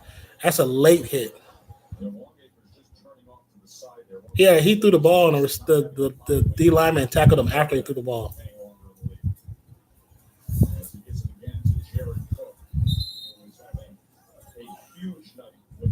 Pass to Jared Cook over left-hand side. First down. Cook down. So they know that the Rams are going to play a soft zone, so they're going to play within those pockets. Each zone is going to be a pocket here, pocket here, pocket here, and pocket here. And they're going to play off that each time. Jalen Richard with the quick pass, quick catch for about 6 yards, 4 yards short of first down. 2 minutes and 11 seconds. He made out of bounds. So that stops the clock, which is good because they can get a first down. They can get a first down. If they can throw it really quick, they can get a first down and then get a clock stop. Your old middle school mascot was a bulldog. My middle, well, I didn't go. Well, might have a middle school, but my middle school was a lion. Interception, and that's a touchdown back to the house. 30, 20, 15, 10, 5, touchdown. The bad thing about that's not on Carr, that's on Cook. Throws the ball, Cook slows down and catches it. That's a game. So you think Dragu Salazar? Hope I'm not badgering your name. You say you think the Raiders are done for the season? Because Peter was on him so much, but he sees it, he's chasing across there. It's just his instinct. When the ball's in the air, he goes for it. Yeah, the Rams, you know what, you might have to just wait a few games, see how the Rams inside core look for the linebackers, because it could just be trying to adjust to a new system.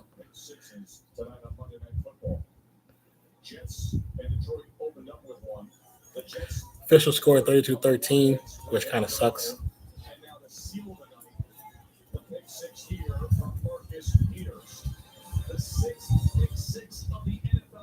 Yeah, and what I say during halftime, it's how the halves look.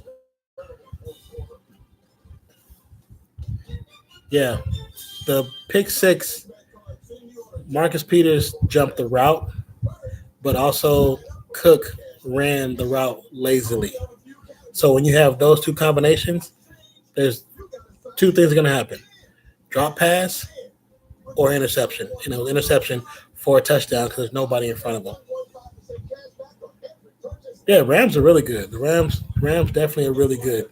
They're gonna have a good season, I believe. I honestly think the Rams have potential to be in the playoff, at least playoffs, if not Super Bowl. You never can count out the Patriots. I think like you said, EJ, I think their secondary is stacked. Their offensive line is ridiculously dumb. The defensive line is dumb, so they could really run the table. And this game was not a test for them; it was a test for us because they're going to be a good squad. Just from some of the games I see earlier, you never know what's going to happen because this thing. Look at Pittsburgh and Cleveland; they ended in a tie. Even though you would think Pittsburgh would have ran them out the stadium. So who knows how the season is going to progress and what's going to end up happening. But by game five, you have a better idea of what to expect from different teams. Yeah, the Rams are stacked, bro. You said you like the Raiders and your homie likes the Rams. Is your homie Nick talking mess to you?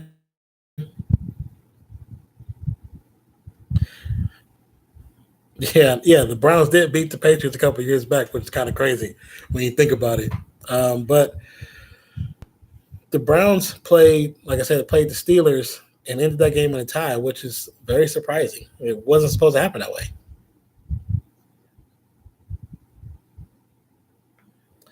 Yeah, Nick, I think the Raiders will get to a Super Bowl.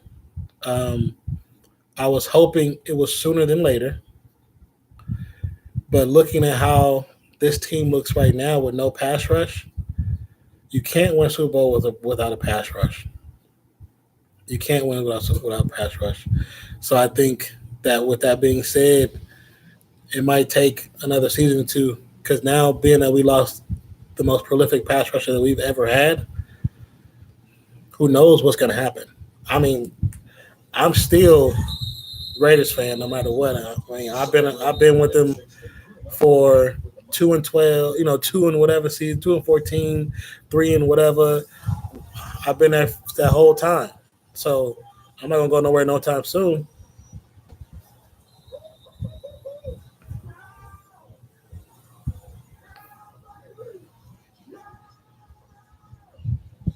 And what he's a part of wanting to take the air on the football with that lead here, taking care of business. Remember what we said about time of possession with the Rams and their ability to show a next run here. Rashard run up the middle. First down plus another 10 yards, or like another 7 yards. Flag on the play. I'm gonna guess and say holding. Think about that. I mean, almost 9 minutes of time of possession. That's hard to do. And they just get better as the game goes on. Holding on Cook. But I love seeing Big Whitworth running down the field. I don't think he's happy to have a corner like that join his team. He said, I'm the veteran guy brought in here, but these guys want to be good. Young players, they want to be coached hard. And Sean McVay told us that too. All the great ones want to be coached. And that's what you're seeing with this group. And people wonder how to leave and 33-13, Oakland. 1 minute, 52 seconds left, first and 11. So this is not going to bring in Marshawn Lynch at all. Jalen Richard run up the middle. He gets about 7 or 8 yards. I think the biggest difference this year is that swag, that personality. They realize people are hunting them now. You said that the downtime is tonight at 2 a.m. Eastern time. So it's down right now. Everywhere you look on this Rams roster, and some of the production they even got out of the bunch was started linebacker tonight. Has them feeling pretty good. Corey Littleton was all over the place. He really was. I mean, Ray Phillips told us, he said he was ready for this opportunity. Well, yeah, unfortunate part about being a Raiders fan, there's always stuff that it looks like for us where it's like, why do you mess with us? Like, why do you not like us? Especially the last year where old boy had the piece of paper. Man, I would like to have smacked fire out of that referee. Cook with the big catch and run to about the 40-yard line. Whoever had Cook in a fantasy league, man, that boy got some ridiculous numbers. Can anybody let me know what Jared Cook's numbers are for the Raiders? He has all those tools. He's got to learn from his mistakes. He certainly made some big mistakes tonight. You're in Eastern right now? Yeah, see, I'm Central, so that's why I said right now. Oh, wait, that's an hour. Yeah, I'm sorry. I'm an hour behind you. Pass the carrier, completed for about 6 yards. Did this tonight, and how many times have we called Aaron Donald's name? That's the scary thing for the rest of the NFL. Nikki and Pacific, that's what's up. It's 1:30 Eastern right now. Yeah. I looked at the clock. I didn't calculate correctly. I'm sorry about that, bro.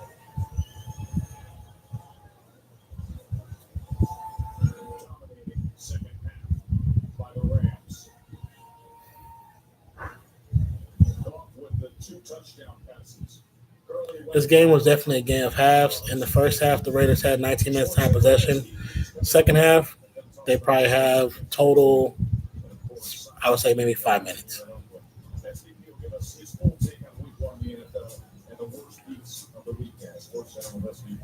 But this is not how you want to do Monday Night Football. Jared Cook, 8 for 153. Oh, yeah. Whoever had Jared Cook had a good night. Too bad he had no touchdowns. Because he got at least, 18.5 points or 18? Do I watch UFC? Yes, occasionally I do. Jalen Richard for a screenshot up the first down with 5 seconds on the clock, and they're going to let the time run out. And that's it. Final score, 33. See, that is, I don't know if you guys can hear that. That's my problem with Raiders fans. Like, don't boo your team. Like, don't claim to be a Raiders fan, and then because we losing or we lost, you boo. You're not a Raiders fan. You're a fake fan. Like, that to me is a fake being a fake fan. I would never boo my team. I would never boo my team. I would never boo my team. I could never do that, man. But, I mean, just to answer your question, Nick, I do watch UFC. I I don't really pay for like pay-per-views or anything like that, but I do watch UFC and I enjoy a good fight more so than boxing. To me, boxing right now is outplayed unless you something retarded like some YouTube boxer, which is pretty funny when you watch them. Um, Supposedly, John Gruden will be coming on live in about 2 minutes 53 seconds. So we'll wait and see what he has to say, and then we'll probably wrap it up. Wrap it up after that. Once again, I want to thank everybody who has joined the stream, who's been a part of the stream, who's talked, who's conversed with me. Please don't forget to give this stream a like. If you're new to the channel and you like what you see, hit that subscribe button as well as notification bell. And man, we can make this work, because if you guys like this, then I can try to do it again next weekend on Sunday for some early games. If you guys want to do that, you guys have to let me know. Oh yeah, basketball. Love basketball. I used to coach basketball. I used to coach my kids in basketball, man. I coached girls basketball and boys basketball for a couple of seasons, for a couple of years actually. And I'm from Oakland, so my favorite team is the Warriors. And my team was the Warriors before they were champions. Like I said, I'm older, so I like Mitch Richmond, Tim Hardaway, Manute Bol, like Chris Mullins. Like I'm a Warriors fan, even before the We Believe people. Like I was a Warriors fan, but when it was just too legit to quit. Like that time, you know what I'm saying? So, what are my thoughts on the KSI fight in Logan Paul? Well, I actually streamed the same reaction type style for that fight, and I think the fight is kind of what I expected. I expected them to look like guys who barely know how to box, and KSI looked better longer than Logan, because I know KSI has done it longer, and he's been part of the game. He's been boxing a little bit longer than Logan. Logan, this is what 3-4 months like training. So now there's gonna be a part 2, and he has another 3 months or whatever training. I'm assuming 3 more months, that it's going to benefit him in the long run, because his hands were much faster than what I thought. I didn't think his hands was that fast, because he has a quick jab, and KSI didn't realize that either. But I thought that Logan might have won it if the referee would have took away points for the things that KSI was doing. There was a couple of things that KSI did that were illegal, that if it was an actual true boxing match, he would actually have lost points. As soon as they did read the first card, I knew it was going to be a draw. And not because they try to make money off of the people, because they didn't grade the match correctly to how I felt. I've watched boxing for a long time with my dad, with Mike Tyson, Evander Holyfield, like some old school heads, and that you can tell when people went around. And I felt that Logan won more of the earlier rounds compared to KSI.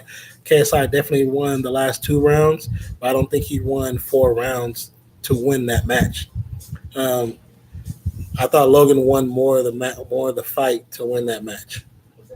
You said Cook finished with 9 for 180. That's a heck of a day. That is a heck of a day. So I know what points is like triple the numbers almost. So he could have easily had 18 to 19 points for whoever has him. That's pretty dope. You said Lakers your team, Dodgers your team, Kings team, Raiders your team, and UCLA. I used to watch UCLA a lot. I had a cousin that played for UCLA basketball when I was younger.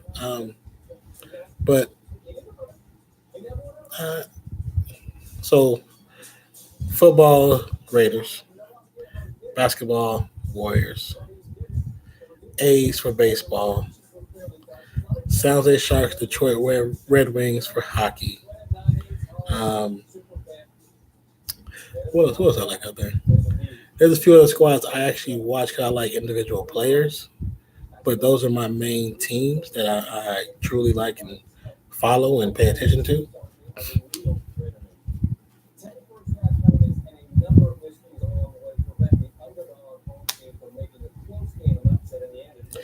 So he just said 10 penalties in the first half.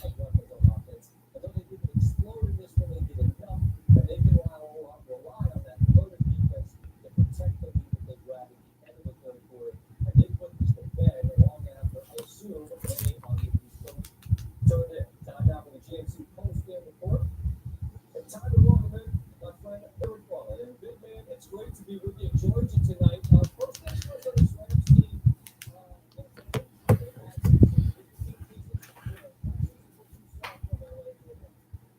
You said what happened? The play. Well, first on defense, we couldn't get pressure. So without pressure, you can't control the game. And on the second half, we went away from what we were doing really well. The tempo changed of the game. So because of tempo change, when you lose tempo, you lose the edge you had. The defense can only bend so much. And then when Carr started making his miscues, when the receivers stopped running the routes and Carr had miscues through the interceptions, the first interception was his fault. The second interception, Jordy didn't come back to the ball. The third interception, Cook ran a lazy route. So when Cook ran a lazy route, Marcus Peters just jumped the route, and that was easy. So with that, that's really how you tie that game up. Unfortunately, now that we don't have a destructive force on defense like Khalil Mack, our defense is going to look like that for a while until they start to jail. Arden Key, he started looking decent towards the latter part of the game.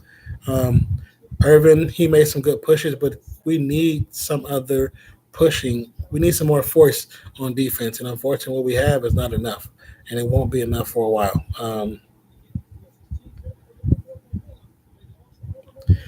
My thought on Lonzo Ball, I think, without sounding rude, but Lonzo Ball, he's okay. I mean, I don't think as everybody has painted him to be this great basketball player, I don't see it.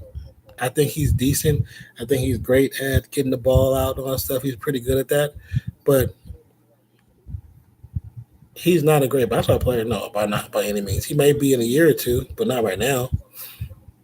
Should he be starting over Rondo? No. But that's not my call. You know what I'm saying? I'm just surprised that so much noise is made about him getting into the league. And I think it's more so because his father made so much noise. So because of the attention brought to his father, it has brought more attention to Lonzo. Oh, that's dope. Mine 38-38. You said the A's drafted your friend Kyler Murray. That's pretty dope. That's pretty well out of college or out of high school. He's a good baseball player. See, I've been watching the A's, but I haven't been up on all the squad and all the players. He said Carr is trash. Goodbye. Carr, unfortunately, Carr is not trash. I think Carr is actually pretty good. College, okay, that's what's up. Yeah, that's dope though. He got drafted by the A's. What position did he play? You said a guy that you went to high school with plays for the Patriots, E.J. Smith. Who is that? Who is the guy that you know or that you went to school with?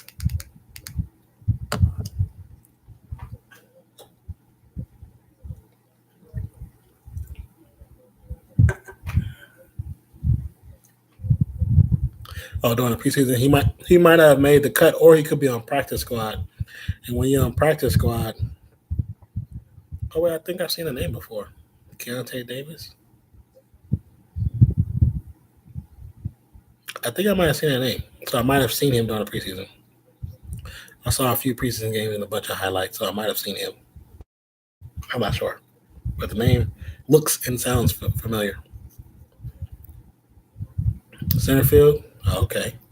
So he must got a hell of an arm to be in center field. Played for UTC.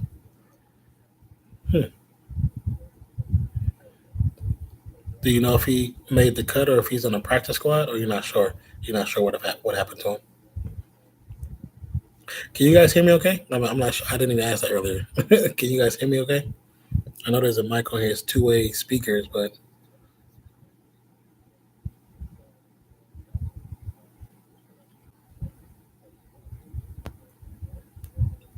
once again, I want to thank you guys for checking out the stream. My name is Jason, aka Jason Reacts. channel called Nonfiction. If you're new to the channel, please hit that like button and please subscribe and hit the notification bell. I do reaction reviews, talk about movies, sports, television, all kind of different things. Like I said, if you like what you see, please hit that subscribe button as well as notification bell. I will do my best to do something like this in the future, hopefully next weekend. If you like it, please let me know in the chat if you like it, and I'll work on doing more things. I have my other social media is also just with Nonfiction under Instagram, Twitter, and twitch.tv/nonfiction.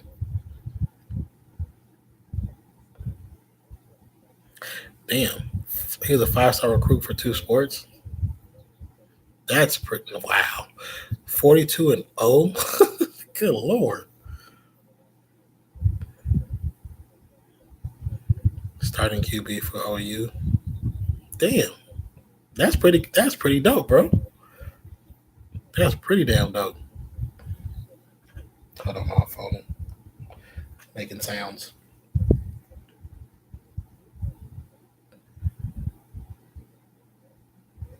He made the cut. That's pretty cool, man. That's pretty cool. So he could just be on reserve status where he's there. Let's see.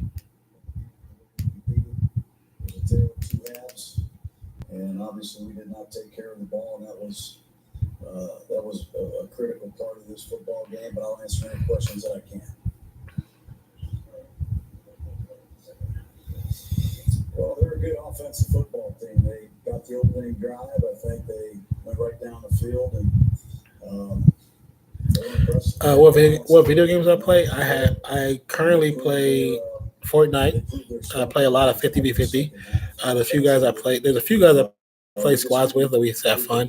I'm not really good at it. I suck anus, but I enjoy playing it. It's fun. I also have Madden. I have NBA 2K. I have Call of Duty. There's a bunch of games I got for the free on the PS4 store, PSN store. I just haven't started them yet. It's not time for that anymore. It's about getting this football team. Oh, Keontae Davis. Oh, no problem, bro. That's no problem at all, man. I still understand what you're saying. What video games do you play, Keenan? Like I said, I play video games on my Twitch, which is twitch.tv/nonfiction. And Marshawn's finish was vintage Marshawn Lynch. The crowd was in it. It was electrifying, and unfortunately, we could not bottle to sustain it. 6A division, bigger school for high school football, one of the hardest divisions to play in when it comes playoffs for his high school record. I mean, if that's what it is, then that's to have to be 42-0. That's impressive. That's impressive. Those are very good players, and it's the first time we've ever played wire to wire as an offense, and we played against a good defense, and they got us tonight. You said, "Don't worry, your Lions lost." Yeah, the Lions did lose. I mean, not making fun, but at least our loss didn't look that bad, even though it's still ugly. Get the ball to our tight end and backs, and unfortunately, we weren't able to get more out of it.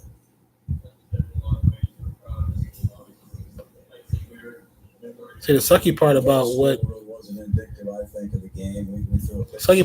what Gruden has done, we have so many new pieces that our O-line is new.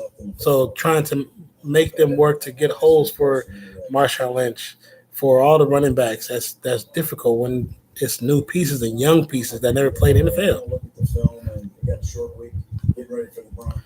Yeah, Texas football. I live in Texas, and I still haven't really experienced true Texas football just yet, you know. So, I mean, I know I've seen a lot of documentaries about Texas football and watched some TV shows dealing with Texas football. And that Friday Night Tykes it's kids, but it's on some grimy, crucial stuff, you know what I'm saying? You say you play Fortnite, Madden, can I add you and follow? Yeah, follow me on Instagram, and then on let's see. And in each case, they lost by 20 points that first season. ended up being in 500 days, and he mentioned. And then that's my. I think that's my Fortnite, my Epic, And again, Tim, appreciate it. and I think my Fortnite, my Epic, and my PSN is the same thing. What did you think about it? Well, I think the thing you described, the way Texas A&M star. His dad was it was like a college Kevin Murray. team where the Kevin team Murray, was Kevin Murray. was hanging in there. I mean, what I was impressed with was how Paul Gunther had that defense rallying. I mean, they're really undermanned on that side of the football. Oh, that name sounds familiar. But they hung in there and they fought. You said what part? What part do I live in? I live in I'm north of Austin, just north of Austin. Kind of a tale of two halves, for his football team. But I think in terms of the effort that you saw, the commitment to the run, what you saw from Marshawn Lynch, you should be encouraged by those things. I do think, and you're alluding to it, the lack of production. My overall experience with college football, I haven't went to like Texas yet to go check out the UT squad. Just dealing with that traffic down there is just ridiculous, and I haven't want to deal with it. But I keep saying grew up, but I went to Fresno State, and I worked for the Fresno State football department, well, all the athletics, but most of my experience was with the football department after I graduated. And I've been around college. I was around college football for 6 or 7 years, and had some good experiences, some fun experiences. Learned a lot. Oh, Gurley did score a touchdown. Obviously, one of the signature moments from week one, Aaron Rodgers' performance. A lot of folks talking about where it went wrong for the Bears. I think everyone's focused on the wrong play, and you can run, but you cannot outrun it. So I don't know if you guys those who are watching the game were able to see what Coach Gruden was saying about the team, that we pretty much is a game of halves, which is exactly what I said. They also that they got beat out on a lot of plays. He said one of the hysterical. One of the reporters asked about, Carr, and asked about this certain things, certain aspects, and he didn't really comment on anything, more so because you don't really want to throw your players underneath the bus, because if you quick throw your players underneath the bus, then you lose the locker room, and you lose the respect of your players.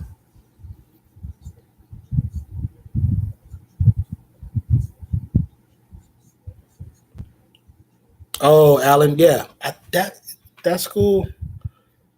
I think I seen some pictures of that on Google, because somebody was telling me about that.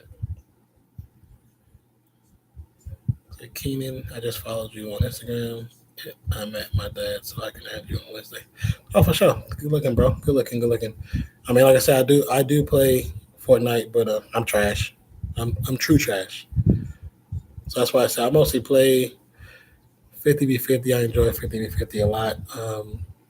I've played squads and duels and solos. Sometimes I do solos just to get the missions done. The highest I've gotten in solos, I've never actually won a solo. I've gotten to second. I've gotten to third, of course, a lot.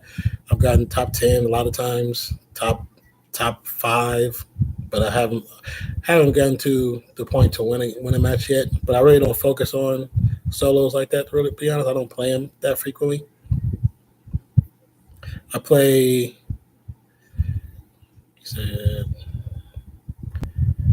And once again, thank you, Keenan, for the follow. And if you subscribe to this channel too, that'd be great. So your high school was more than 6,000 kids. God, dog. My high school was a small school in Oakland. It probably had no more than 300 people. People, not just students. People, period. Students, teachers, everything. So high school did 1,700 average grade class. God, 1,700? Where are you from? Keenan Winters, same here. I only have a solo and one squad. Yeah, see, like I said, I have played solos, but I panic build, and it's just I just panic build. I can't even explain it, but once I get to the point where I can control that and just be a little more calm, I think I can play better. I think it's a little more difficult to be really successful on PlayStation 2 for me. I know some players are doing it, but just for me. Um,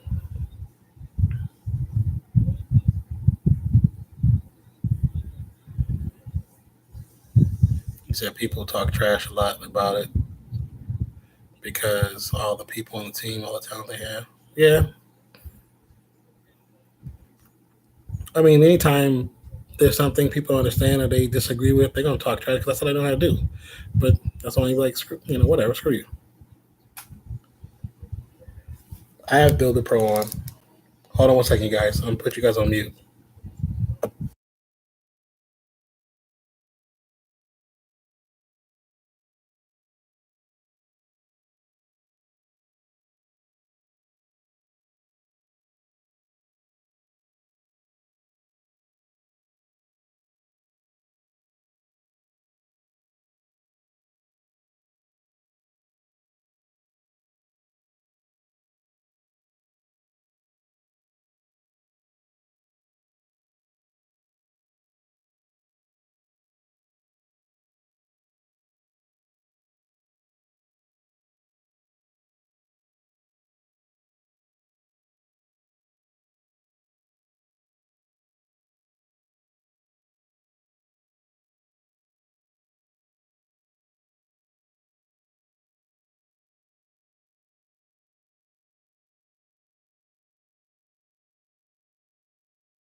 Yeah, but sorry about that, you guys.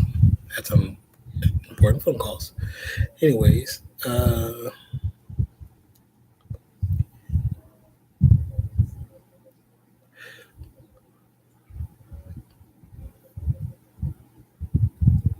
thank you, EJ. Once again, I definitely appreciate you for jumping in and you carrying the weight of the brunt of the conversation for so long. I want to ask you guys before we end this stream. I want to ask you guys, those who are here and who are attentive and talking, did you guys enjoy this type of stream where watch a sport or watch something in general and talk about it because you can watch it or we can talk about it if I'm doing a good job. Um, if you guys like this, I will definitely do some more. Please, if you're new and you do enjoy this and you like this, subscribe to the channel first. Hit the notification bell. Second, then go to if you have Instagram or Twitter, go to Instagram or Twitter and add me on Instagram and Twitter. I post mostly on Instagram more than I do Twitter, but whatever I post on my Instagram, I share it to my Twitter. So if you guys like this, when I do something else, hopefully maybe next weekend for an early, it'll be early in the day for football because I mean I'll probably be doing early Sunday. I can do whatever game's available, and we can just talk and BS about whatever's going on. So if you like this, I will do this again. So I see EJ say he's down for the cause. Keenan, my phone was at has 5%. I can text you on Instagram when I have you on PS4. Yes, please do that, Keenan. Do that and add me on there. And then on there, just say, "Hey, this is Keenan from the live stream," because your name is probably something different. Oh, Keenan, you like the stream too? Now, does it matter if it's like an early Sunday game? A game that's the or maybe or even the last game of the day, which is like 6 p.m. or whatever. Would that be okay for you guys? What about you, Mine 3838? If you're still there, because I actually enjoy doing this, and I think I want to get into more live streaming, and so I want to do stuff like this, or even live stream some sports. My Insta is nonfiction, so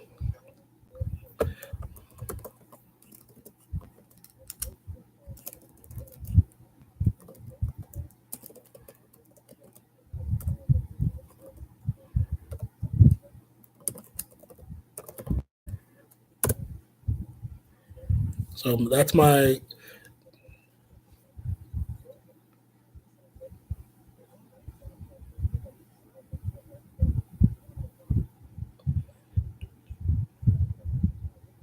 Oh yeah. Yes, I've heard of Lake Travis. I've heard of Lake Travis. Yeah, so if you want to follow me on my other social media platforms, everything, because I'm trying to brand it all together, everything is nonfiction. That's Nonpfixion. For Instagram, I have a Twitter. I have other platforms under my name for personal stuff, but these are all connected together. So nonfiction for my Instagram, for my Twitter, Twitch.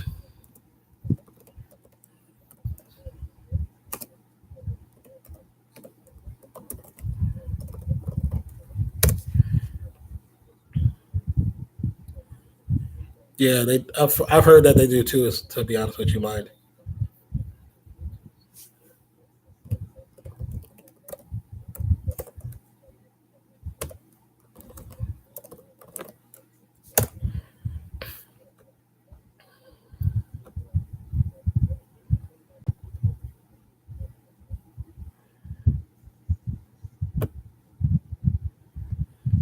Yeah, but please add me on.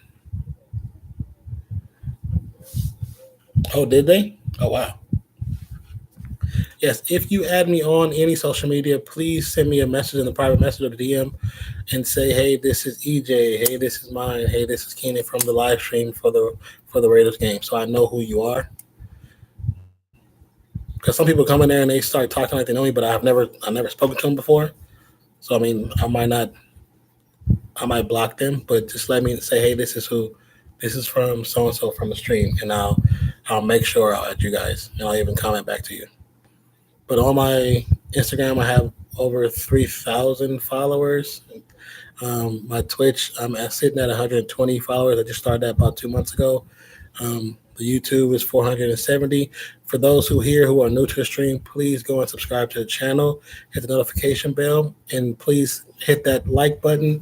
And it just helps with my numbers to help build up, because I want to build up all my brands, all the things together to get a proper branding. Because the two jobs I currently work, I would like to not work them anymore, and I would like to be my own boss. And the only way to do that is right now. The only way to do that is do what I'm doing with you guys. So if you like what you see, please subscribe to the channel, hit the notification bell, and definitely like this stream. That will mean a lot if you guys like this stream more than anything. Thank you, EJ Smith, for doing, subscribing, liking, and hit me up on Instagram. Let me see.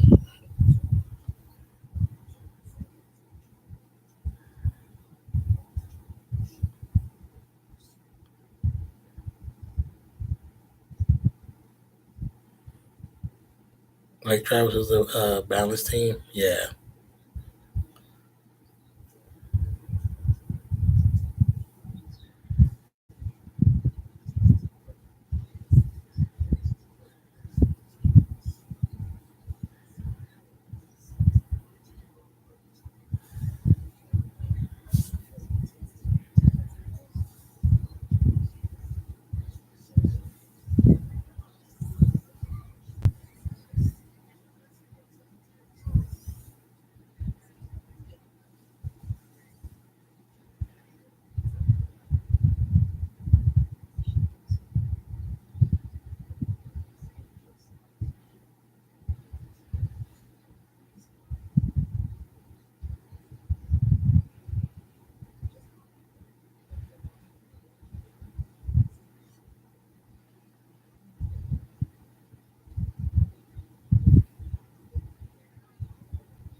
Okay, I'm just checking to see. Okay, EJ, I see you. Keenan, I see you. Let's see. All right, Keenan, you have a good night. Hope you get some good rest. Have a good day at school tomorrow. Appreciate you for coming to the stream. Definitely appreciate you. I was trying to see if anybody else followed my Instagram.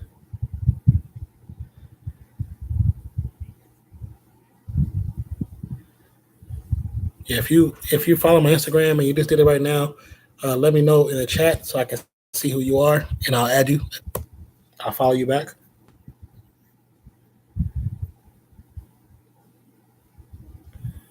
I do see EJ Smith. I do see Keenan. Cool names, you guys, for your streams, for your Instagrams.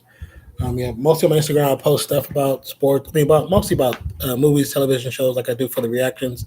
Um, Hope you guys having a wonderful night. It's where I'm at. It's one. Let's see what they're saying. I have to go to bed. Okay, Keenan. Good night, Keenan. Peppa Pig. Cool name, Peppa Pig fan 2256. You seem like a nice dude and you deserve more subs. Man, I truly appreciate that. If you would like to be a sub, that'd be awesome. Definitely thank you for the good support. Truly appreciate that. Please, those who are new to the stream, hit that subscribe button as well as notification bell. And if you knew and you like what you're seeing right now and you just chill with me for the next 2-3 minutes before I get off, I've been off for over 3 hours. Please hit that like button. That'd be cool. How you doing, Peppa Pig?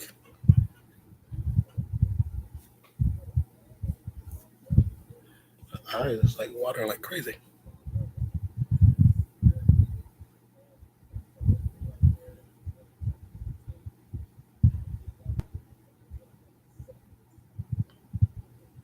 The Raiders fell apart in the third quarter. That's where it started.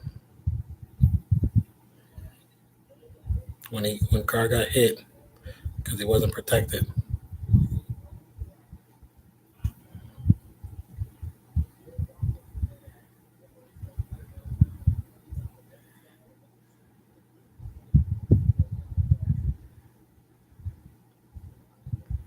So you just followed? Let me go back. Okay, I see you. Ricky. Okay. Mine 3838. Thank you for the follow, sir. I followed you back. If any of you guys have Twitch, you can also follow me on there. And I'm on there streaming a lot more frequently than I stream on here because that's, of course, a gaming stream channel. I don't have a camera just yet. I need to get one for my PS4. I just haven't bought one because I've had more important things to take care of, like bills in life. I just moved, so I had to pay for a lot of that stuff to take care of. So, but I hopefully will have a gaming camera for within. I won't give it a time limit because I'm not sure. But I want to thank everyone for joining the stream. My name is Jason, also known as Jason Reacts. I do reactions, reviews, and sports commentary right here on this channel on youtube.com/nonpfixion. I truly appreciate everybody for checking out the stream. Also, I do gaming on twitch.tv/nonpfixion. I have my Instagram is at nonfiction. My Twitter is at nonfiction. So I want to thank everybody. If you're new to the channel, please hit that subscribe button as well as notification bell. If you like what I'm doing today, I will do it again next weekend for some more sports. I'm not sure which game, depending on what game I have on TV. I don't have cable, so it depends on what I have available that I can do it. And I will post it beforehand. Oh, appreciate you, bro. I will post it beforehand on my Instagram. I'll probably do a short video saying I'm going live within 20 minutes for this game. And then if you want to come through and we can talk. We can BS just like we did today. We can talk about anything. It don't even have to be about the game we're watching because the game we're watching could be somebody we don't care about. But I like sports, so I can watch anybody. I love the Raiders, though, so don't get twisted. But we can talk about anything. It doesn't matter. We can talk about, your favorite birds. It don't even matter to me, man. Just come through, chill with me. Come chill with your boy. Let's just communicate, talk, and build a bridge, build a bond, and let's just enjoy life, man. Enjoy what it gives us. Once again, I want to thank you guys for checking out the stream. I want to thank you guys for being a part of this experience. And like I said, if you're new to the channel, please subscribe, hit the notification bell. And that's really about it. I want to thank you guys. I can't say enough, but I want to thank you. Truly appreciate you. Truly love that you guys came through. So I hope you're having a wonderful day, night, evening, morning, noon, wherever you are in the world today. And I'll catch you right back here on Nonpfixion. So once again, thank you guys. Enjoy your night. It sucks that the Raiders lost, but it's okay. We'll get them next week. All right, y'all. Peace and love.